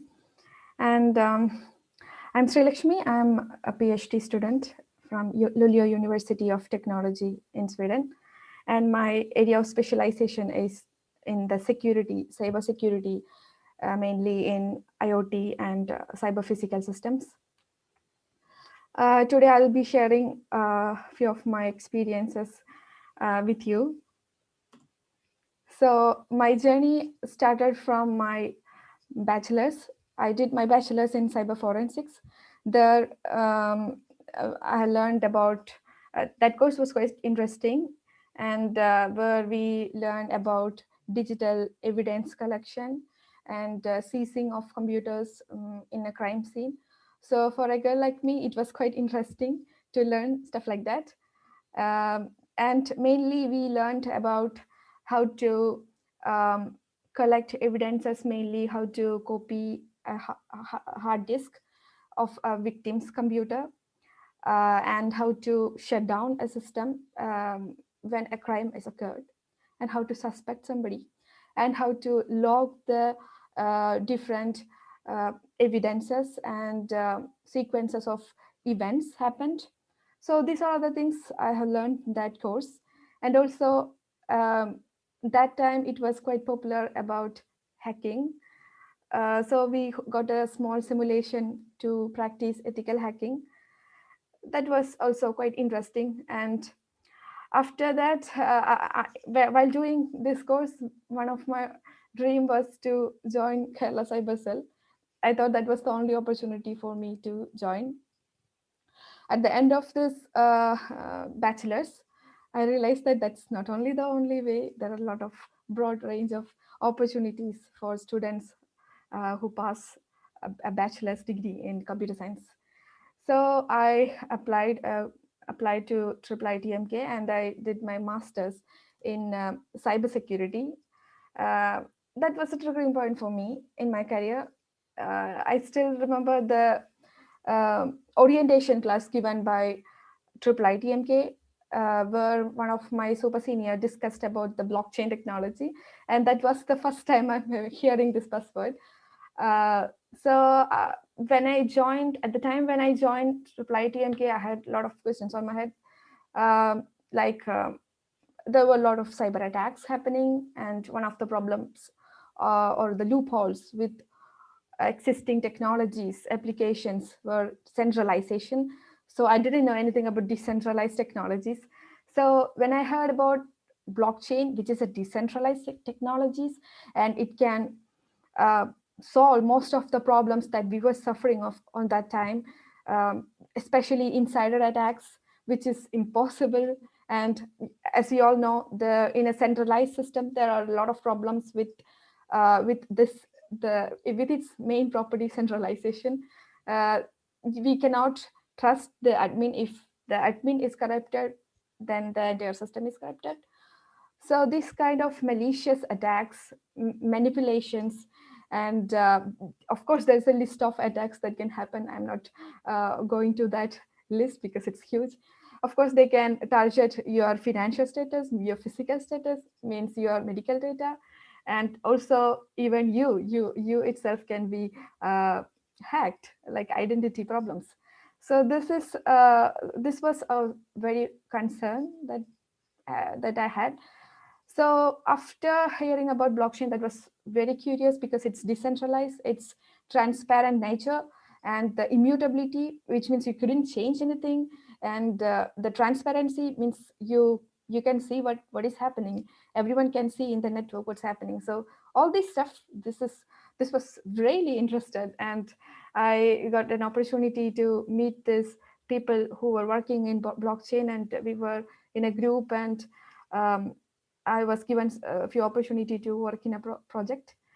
So that was a great experience. And I think that time Kerala Blockchain Academy is started, and it was very grateful to work with them in a few projects, I think. And I learned a lot from them, and those people was also very helping. And the main opportunities that I was given was, I got an opportunity to participate in a hackathon conducted by TCS.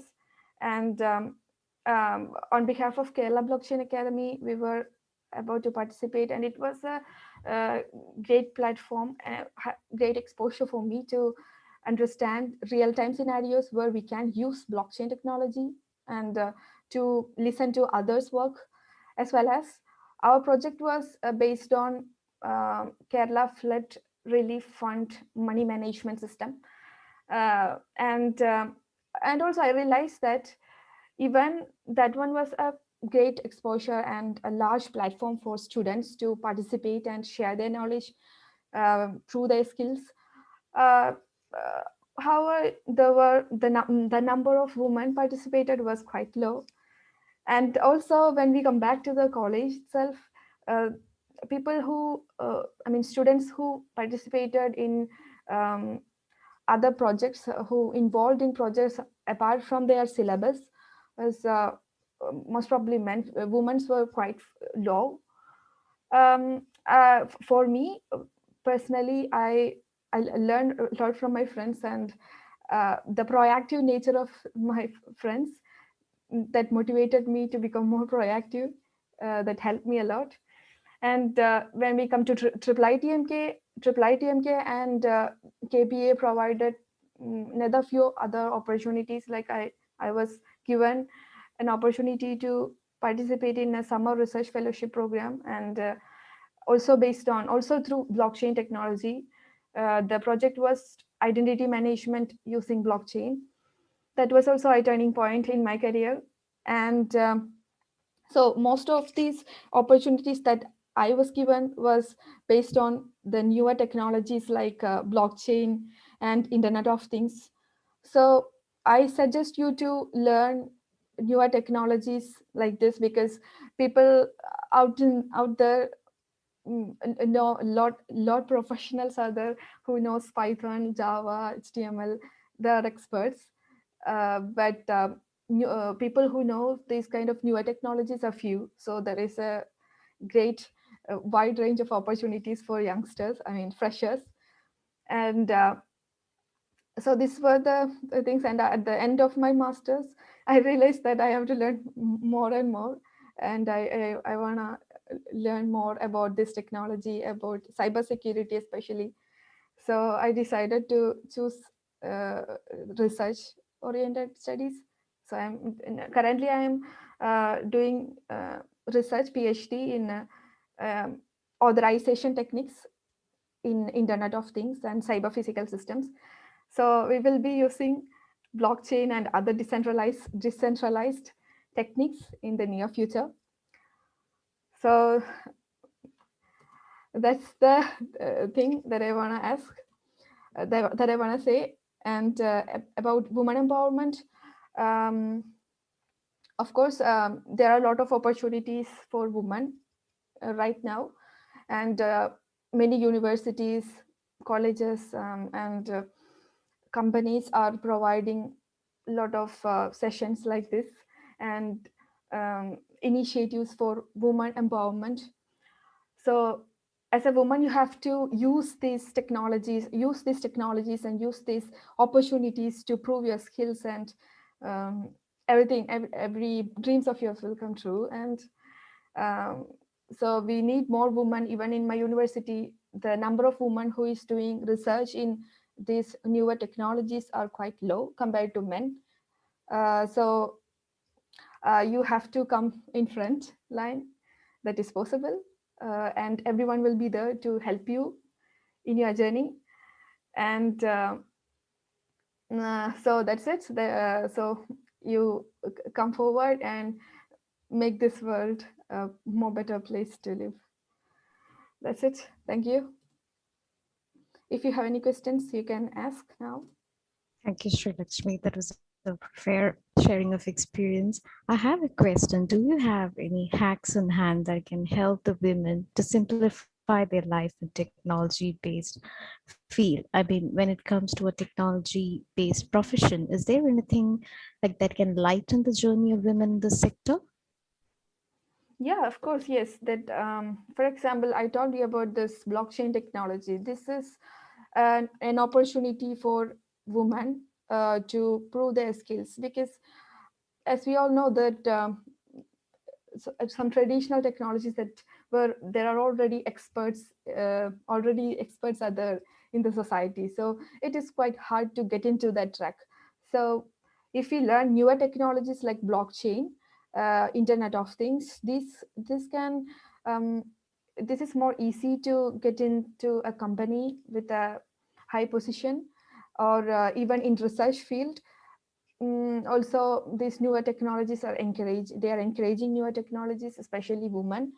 So yeah, that's what I meant. Okay, which are the high profiles in demand in blockchain and cybersecurity when it comes to women?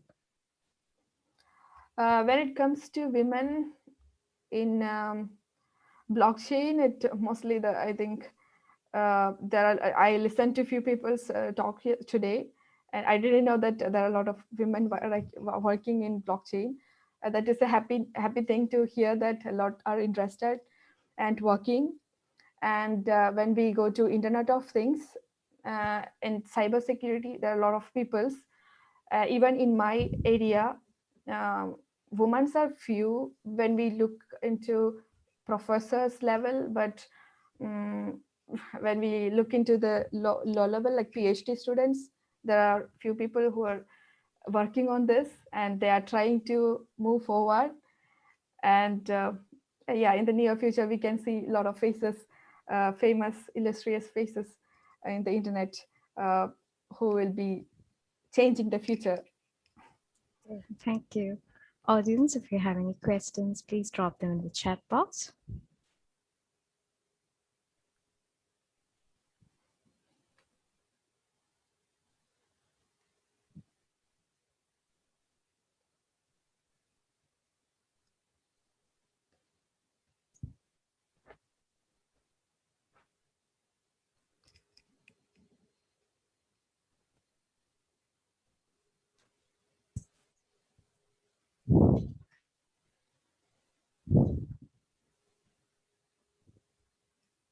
I think all are happy with your presentation. I don't find any questions.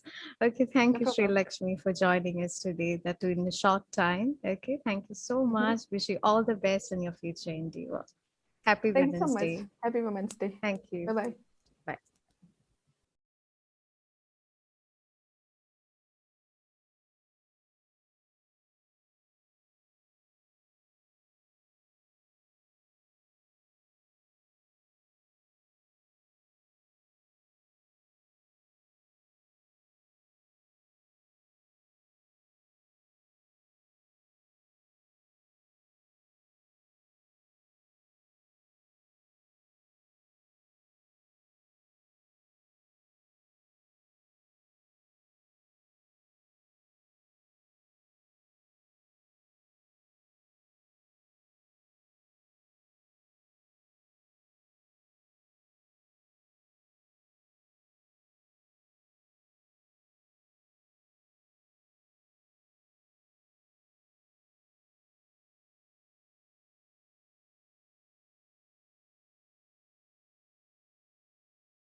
Hello and hi everyone. Welcome to the last session of the day. The demand for blockchain skills is high. Due to its many fields of application, the stream is looking to hire the talents who have the power to navigate this new technology.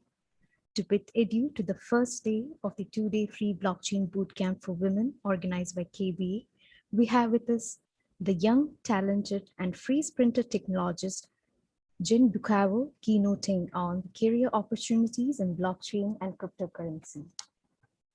Having served several fintech projects, startups, corporations, and government agencies in the areas including blockchain, tokenization, and digitalization, Jen's experience is through transforming emerging concepts and technologies into the practical real-world use cases. Currently based in Asia, Jen is appointed as the Chief Operating Officer for Z.com. On behalf of KBA and KBA Women Connect, I extend my heartfelt gratitude to Jen for joining us live today on International Women's Day. Over to you, Jen. Thank you so much for joining us live.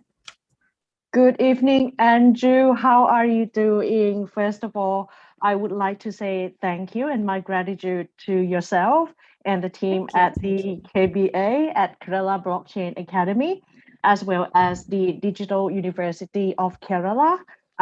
It's my pleasure to be here, and the time here in Bangkok is 7:30. So I think we like 1 hour and a half before you guys in India. So yeah, so if you guys have any questions before we kick off, it's just going to be a very informal presentation. And so if you guys have any questions to begin with, feel free. If not, I'm just going to go ahead and start my presentation with just a few slides. Thank you, Jen. Thank you. Audience, if you have any questions, please drop them in the chat box. She'll be happy to answer at the end of the session. Over to you, Jen. Thank you. Go ahead. Thank you so much. I might just share a screen with you guys. Hello, India. Hello, Kerala. I actually visited Kerala last 2020 before COVID. So love the place, love the food in Kerala, and always love being in India. So thank you as well for having me today and having a chance to speak you guys on today, honoring the International Women's Day as well. So I would like to share with you, first of all, before I share, I would like to quickly introduce myself. My name is Jen Bucco. I am currently based in Asia, as Andrew has mentioned. I work for a company called GMOZ.com. It's a big company headquartered in Japan. And I am currently based in Bangkok, Thailand. But previous to this, I was living in Australia. So I am also an Australian as well as a Thai person. So I just wanted to, share with you about the aspect of career opportunities in the crypto industry as well as blockchain in general. So these days, I have been invited to attend several conferences, especially virtual conferences because of COVID. That makes it very hard for everyone to travel and move around. I am very picky about the places that I will go and talk about anything because I feel like if I don't have any valid points or anything really valuable to my audience, then there's no point for me to actually share or speak. But today, when Andrew reached out to me from KBA asking if I would like to join on this event, I immediately said yes, because as I said to you guys before that India has got a special place in my heart. I started in cryptocurrency industry back like 5 years ago. And one of the very first few places that I came to for this whole crypto and blockchain opportunities were in India, believe it or not. It was in New Delhi, and that was like back in 2016. So today, having been in the industry, especially in the crypto industry for the last 4 or 5 years, I would like to share with you the journey and hopefully give you guys some tips about how you too can find your place and make it your own world in this whole crypto and blockchain space. So if you don't mind, I would like to share with you a few slides, really short and sweet. So here we go. Let me go with that slide. Okay, I'm not too sure if you guys can see my slide or not, guys. Yes, we can see your slide. Yes. Okay, so here is the cover of the blockchain bootcamp for women. And as you can see that, different nationalities of us women are being featured. So I would like to highlight, I know that some of you in the audience probably got some males, you're not discriminated in any way, but I guess, the majority of the audience or the people who are watching would be female. So the blockchain bootcamp for women obviously have been organized beautifully by the people at KBA and Digital University of Kerala. And I just wanted to point out that we are, especially in the cryptocurrency space and blockchain in general, and also in the tech world, female are still counted like in terms of cryptocurrency, less than 10% of the whole players in the industry. So obviously we need a lot more of you guys, a lot more females to join me because, I remember when I was in Dubai in 2017, joining a blockchain conference, and I was the only one of 4 women out of hundreds of men, in the conference. So, what I'm trying to say is, this is not really a cowboys industry for crypto, even though sometimes it feels like that. But if you do it right and if you stay focused, you too can also find your place like how I have done before. So I just wanted to talk about how I came about to find myself in this whole cryptocurrency world and how I am now leading a huge crypto company based in Asia, and I am a COO for a company. How did I do that? And I actually, it actually took me about 4 or 5 years max to actually get to this point. So back to 2016, I was in Australia, like I said to you guys before. What I was doing very well in my life during my education years, I would say that I was very good at my study. I didn't do anything technical. I was not a coder. I didn't do anything in programming. I didn't do any computer science. I was actually doing business administration, and I was doing so well that I got a scholarship to go to Australia and further my study over there. And eventually, I got my work opportunities as well as the citizenship opportunity in Australia as well. So I call Australia as my second home. Now, being in Australia, being good with what I studied, I found a good job. And if you guys know Australia, you probably know that it's one of the richest countries in terms of natural resources, minerals, gold and manganese, all sorts of things, or even oil and gas. So I got myself out of uni, and then I got a job in a mining company, from manganese to gold to oil and gas. I was really comfortable. I started off as doing admin, and then I moved on to doing planning, doing a program called SAP, SAP, and all. And things were going good for me. I got promoted and I felt comfortable with my job. And in Australia, the competition within the mining industry as well as oil and gas was really high and is still high, as in like a lot of people wanted to run after the jobs that you are in. So I was comfortable and was doing the job for like 8 years nonstop because it paid well. And even though I didn't feel any excitement getting up, I still continue my comfort zone and doing was what I was doing. But anyway, things changed to my life back in 2016. And so I had to find myself like a hobby. And so I started off with like trading stocks and futures. If you guys ever done like trading stocks or, oil future before, I've done that. And then I came across this thing, the word called Ethereum, Ethereum, that night, at a mining camp in Western Australia. So what did I do? I thought to myself, like, damn, what is this stock? I needed to find out more about this stock. And then I went on to Google search and I typed the word Ethereum in. And then there was this whole sentence and things flowing out from Google. And it says blockchain and it goes smart contract. And it goes all sorts of things that I never knew about before.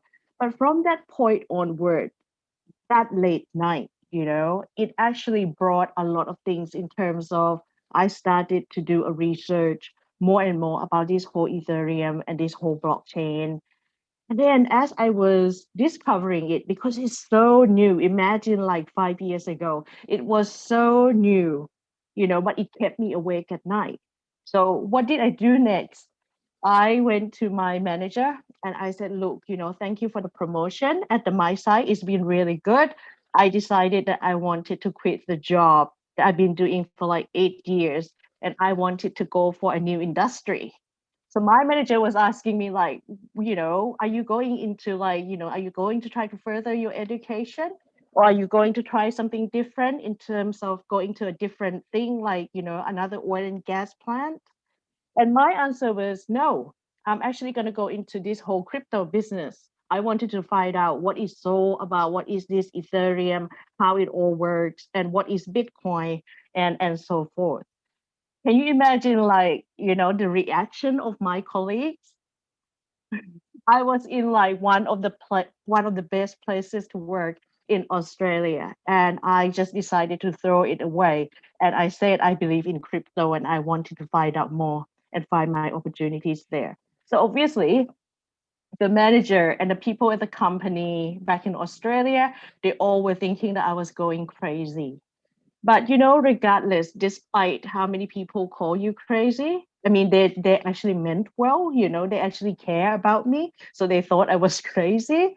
But because they care about me, but I chose for once in my life that I actually listen to my gut feeling, which I'm going to move on to my next slide.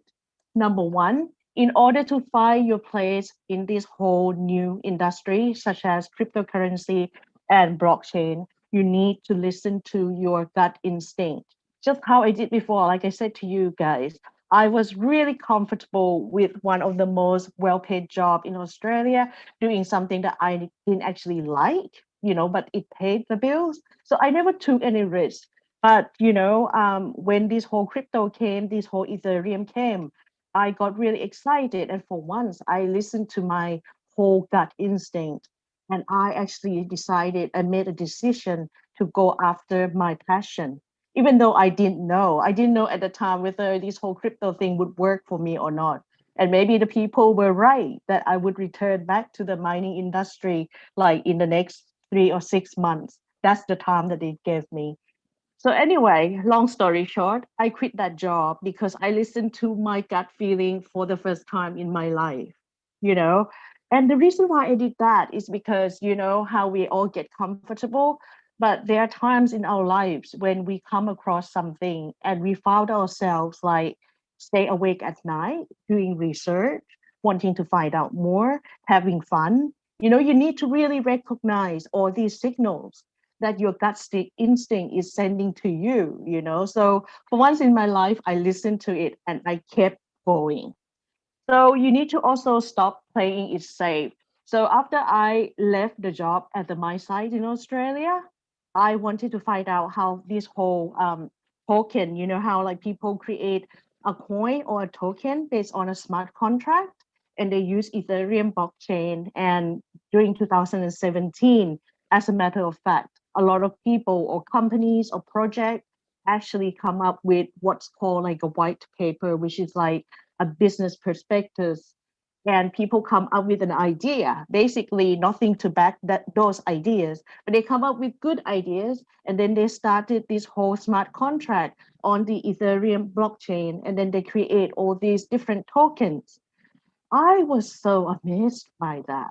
Mind you, I'm not a technical person. Like I said, I'm not a coder, I'm not a developer, I'm not a programmer, but the idea of that you can create something out of a smart contract based on the codes, and then it can go anywhere, decentralized way. that really amazed me. So I try to find my opportunities. So what did I do? After I quit the job, I didn't actually have another job to go to. So I had to try to find a project that would take someone like me who is non-technical to go into, so that I can learn more about how these people can create the token through blockchain smart contract Ethereum.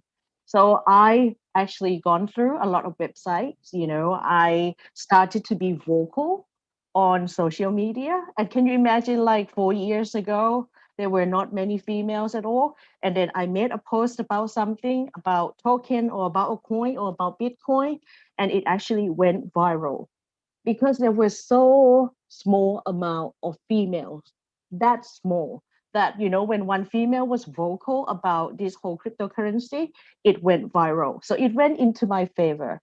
So the next thing I did was I volunteer. I tried to chase this project.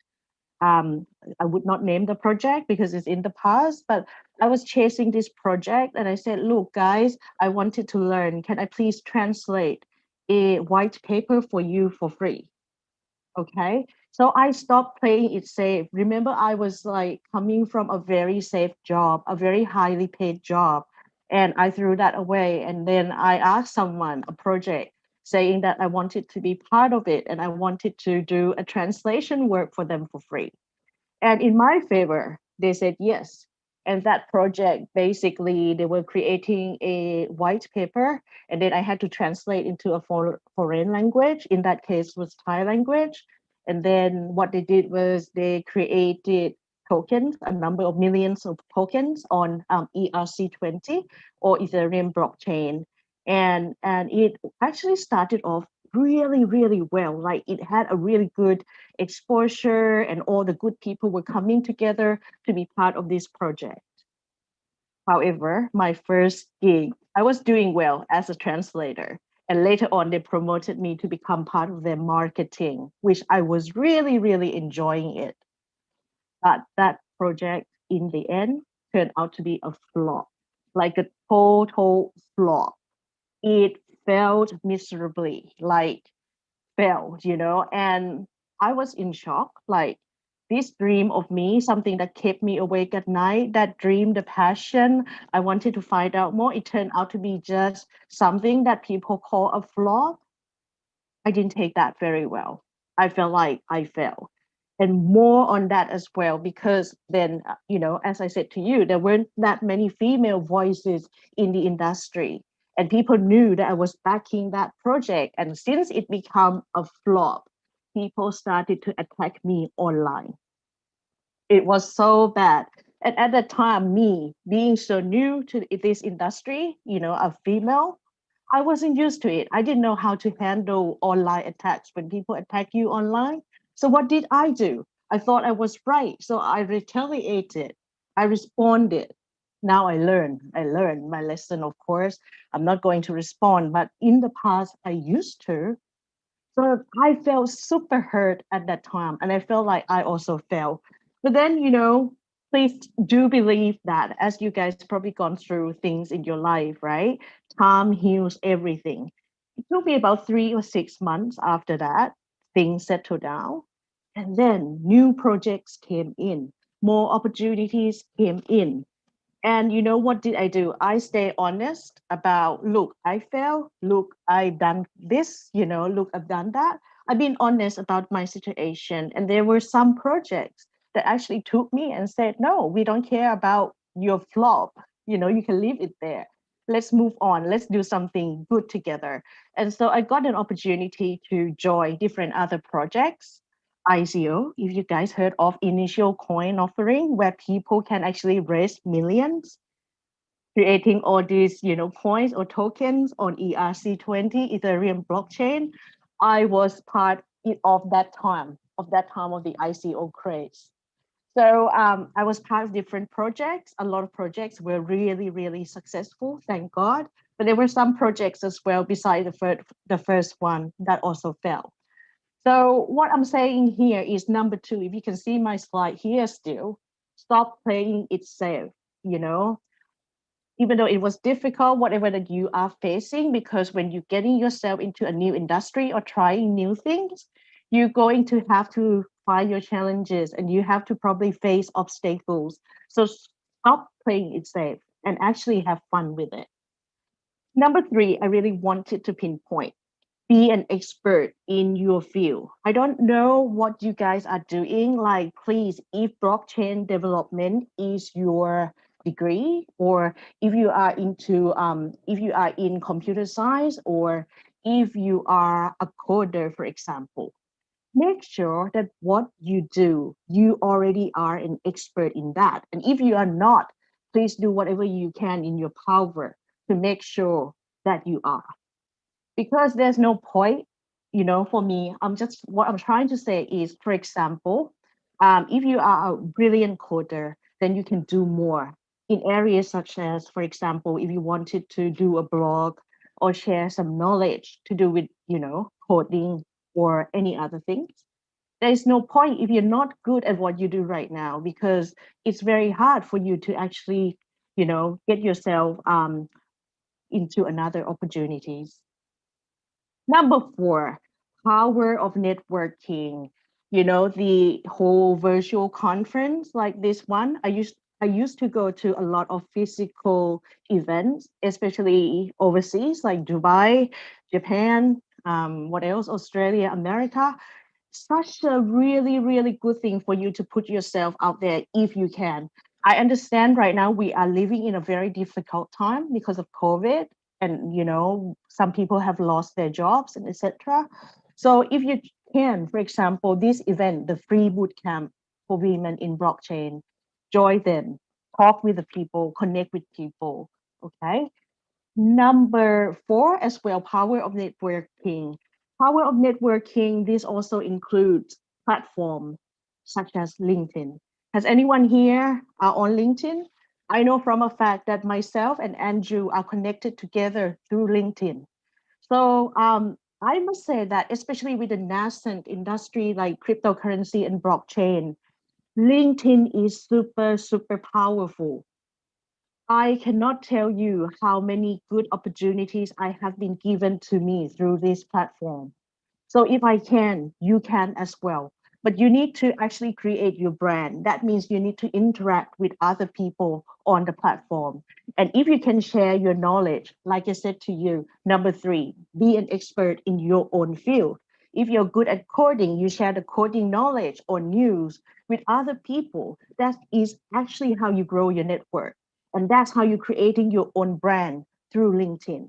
So please, I have done it before. It's been super successful, even though before I was not a premium member of LinkedIn, but now I am because I can afford it. But before that, I could not, but I still was given opportunities through LinkedIn. So keep connected with people, share knowledge, as well as use it as a place where you can actually voice your opinion or your knowledge. And therefore, it will become a platform where you have created your own brand or identity. Number 5, keep up with the trends. For myself, I'm in cryptocurrency, so I can't just stick with Bitcoin and Ethereum. So in my area, for example, cryptocurrency, I now need to actually get myself up to speed, keeping myself updated at all times. For example, there are things, the latest one in cryptocurrency, there is this thing called non-fungible token. If you guys are on the platform called Valuables, it is a platform based on Ethereum blockchain, and people can come buy and sell a tweet. Are you guys on Twitter, right? Someone's Twitter was sold for 1 million US dollars. And how do they pay for that? They pay it through Ethereum token. So this is the latest trend in my industry. And therefore, if I wanted to stay relevant in this industry, I need to keep my knowledge up to date, right? So that's what I mean by keeping up with the trends. Number 6, I said this before, but I would like to actually emphasize it again. Getting yourself noticed. Nobody else is going to be doing this for you. if you're listening to me from India, you understand that your country is so powerful in terms of the technical knowledge. You've got lots of technical guys out there doing the jobs, technical jobs around the world. But there are millions like you. So it is very, very important that you put your face out there.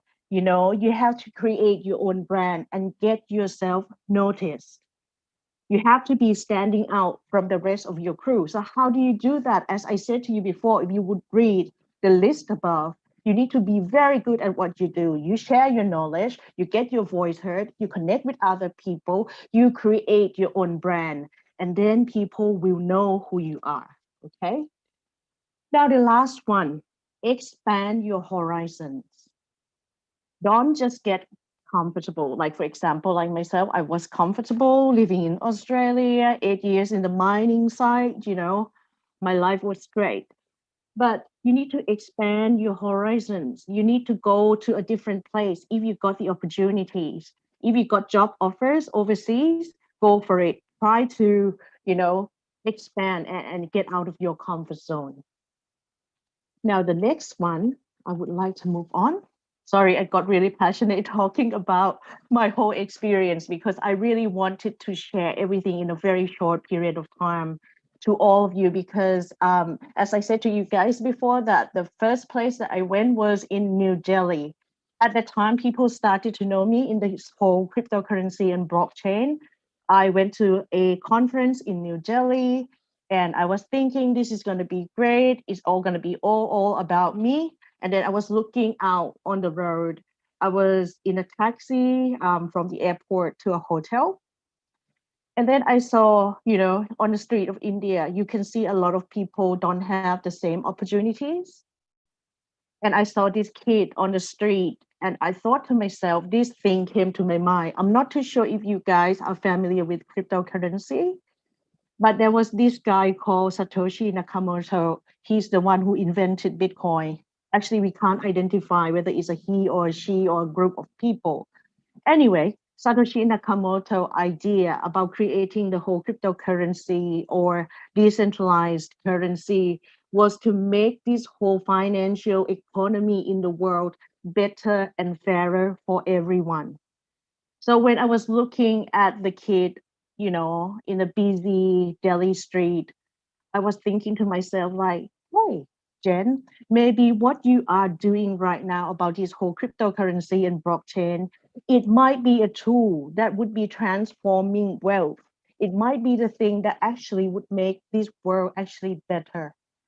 You know, so this is why I wanted to share with you guys, and this is why India has always has got that special place in my heart because you know it gave me a purpose instead of Jen, go here, go there, more opportunities for you, more money for you too. But here is a deeper level of purpose, and I found it in India. So I always remind myself when I got too carried away about money, like you know, what is the real purpose of cryptocurrency and all. Now, moving on to the platforms to use, I already explained about the power of LinkedIn. So if you're not on LinkedIn, please get on it. And if you haven't done much activities on LinkedIn, get busy. And you can also get connected with me as well. More than welcome. If you'd like to put a note saying that you come from this conference, I will accept you as a connection. Reddit is a very good platform as well to share different things and you get to learn different new things. Associations or forums such as the KBA or the one that we are in right now, hackathons as well. A lot of companies love being in hackathons. If you are in the technical field, please do join and get yourself active in hackathons.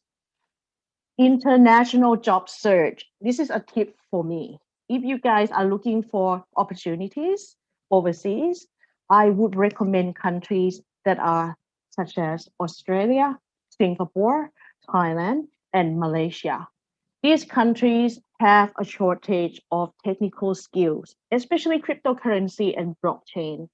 And jobsdb.com is a place where you can go and find different opportunities, legit opportunities in these different regions and countries that I mentioned. So what I have explained to you today, guys, basically I try to wrap it so quickly, but I hope that you guys can learn a thing or two. Us women within the space is very small amount compared to other men, but that doesn't matter because, you know, being the minority sometimes give you the opportunity as well. Imagine I said to you before 5 years ago, there weren't no any women, and here I came along and I got more opportunities out of it. Right now it's time for us to get ourselves noticed. So I would like to encourage you all to put yourselves out there. Like right now, what I do is I've been part of the failed projects, the flops. I've been with the very successful ones, and I got a chance to be doing so many fun things, traveling the world. But most of all, it led me to actually lead a very successful company right now. And I think you guys as well, listening to me right now, you guys can do it too. But you need to go through, you know, probably obstacles and all. It doesn't matter. Just have fun along the way. Now, if you guys have any questions, also feel free to connect with me on LinkedIn. But at the same time, if you'd like to ask me any questions live, feel free to do so. Thank you so much, guys. Thank you. Thank you, Jen. That was absolutely a splendid presentation. I have a question like blockchain women the blockchain women leaders are good for business. How would you rate this statement?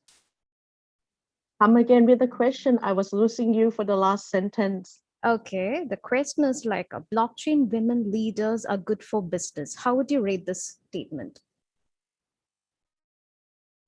The statement about us women are good at business, right? Yes, blockchain women leaders. Yeah, I agree. I agree. Though personally, I am from the business side, you know, and I'm doing well. But at the same time, I wanted to say as well that I have come across a number of excellent blockchain developers who are female.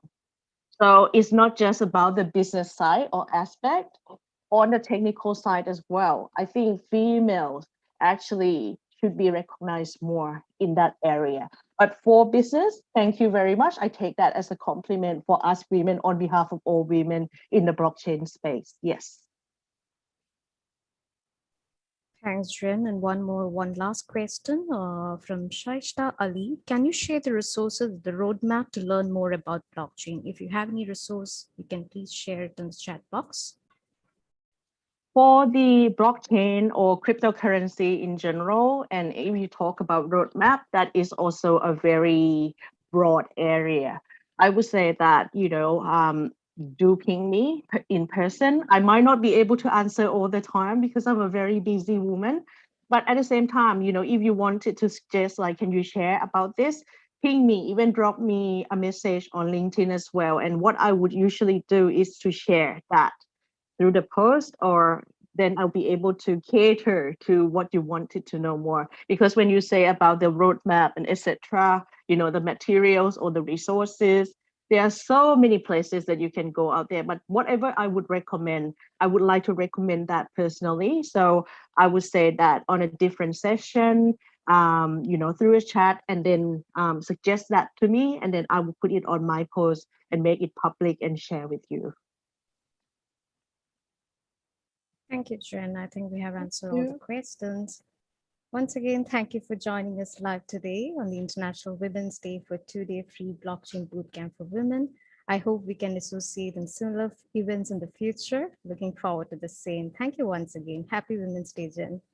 Thank you so much, Andrew, and words of encouragement as well. I think the initiative that you guys have got at the KBA is probably brilliant, and I love seeing more and more, and I would like to support in ways that I can. And I'm super grateful, and thanks so much for reaching out to me and thinking of me to share the experience here. Thank you. Thank you. Thank you. Dear participants, with that, we come to the conclusion of the first day of the Blockchain Bootcamp for Women. So tomorrow will be followed by 10 a.m. Indian IST, the first session for the second day. We would like you to join in the second day as well. Hoping to see you tomorrow. Have a good day, guys. Happy Women's Day once again. Thank you.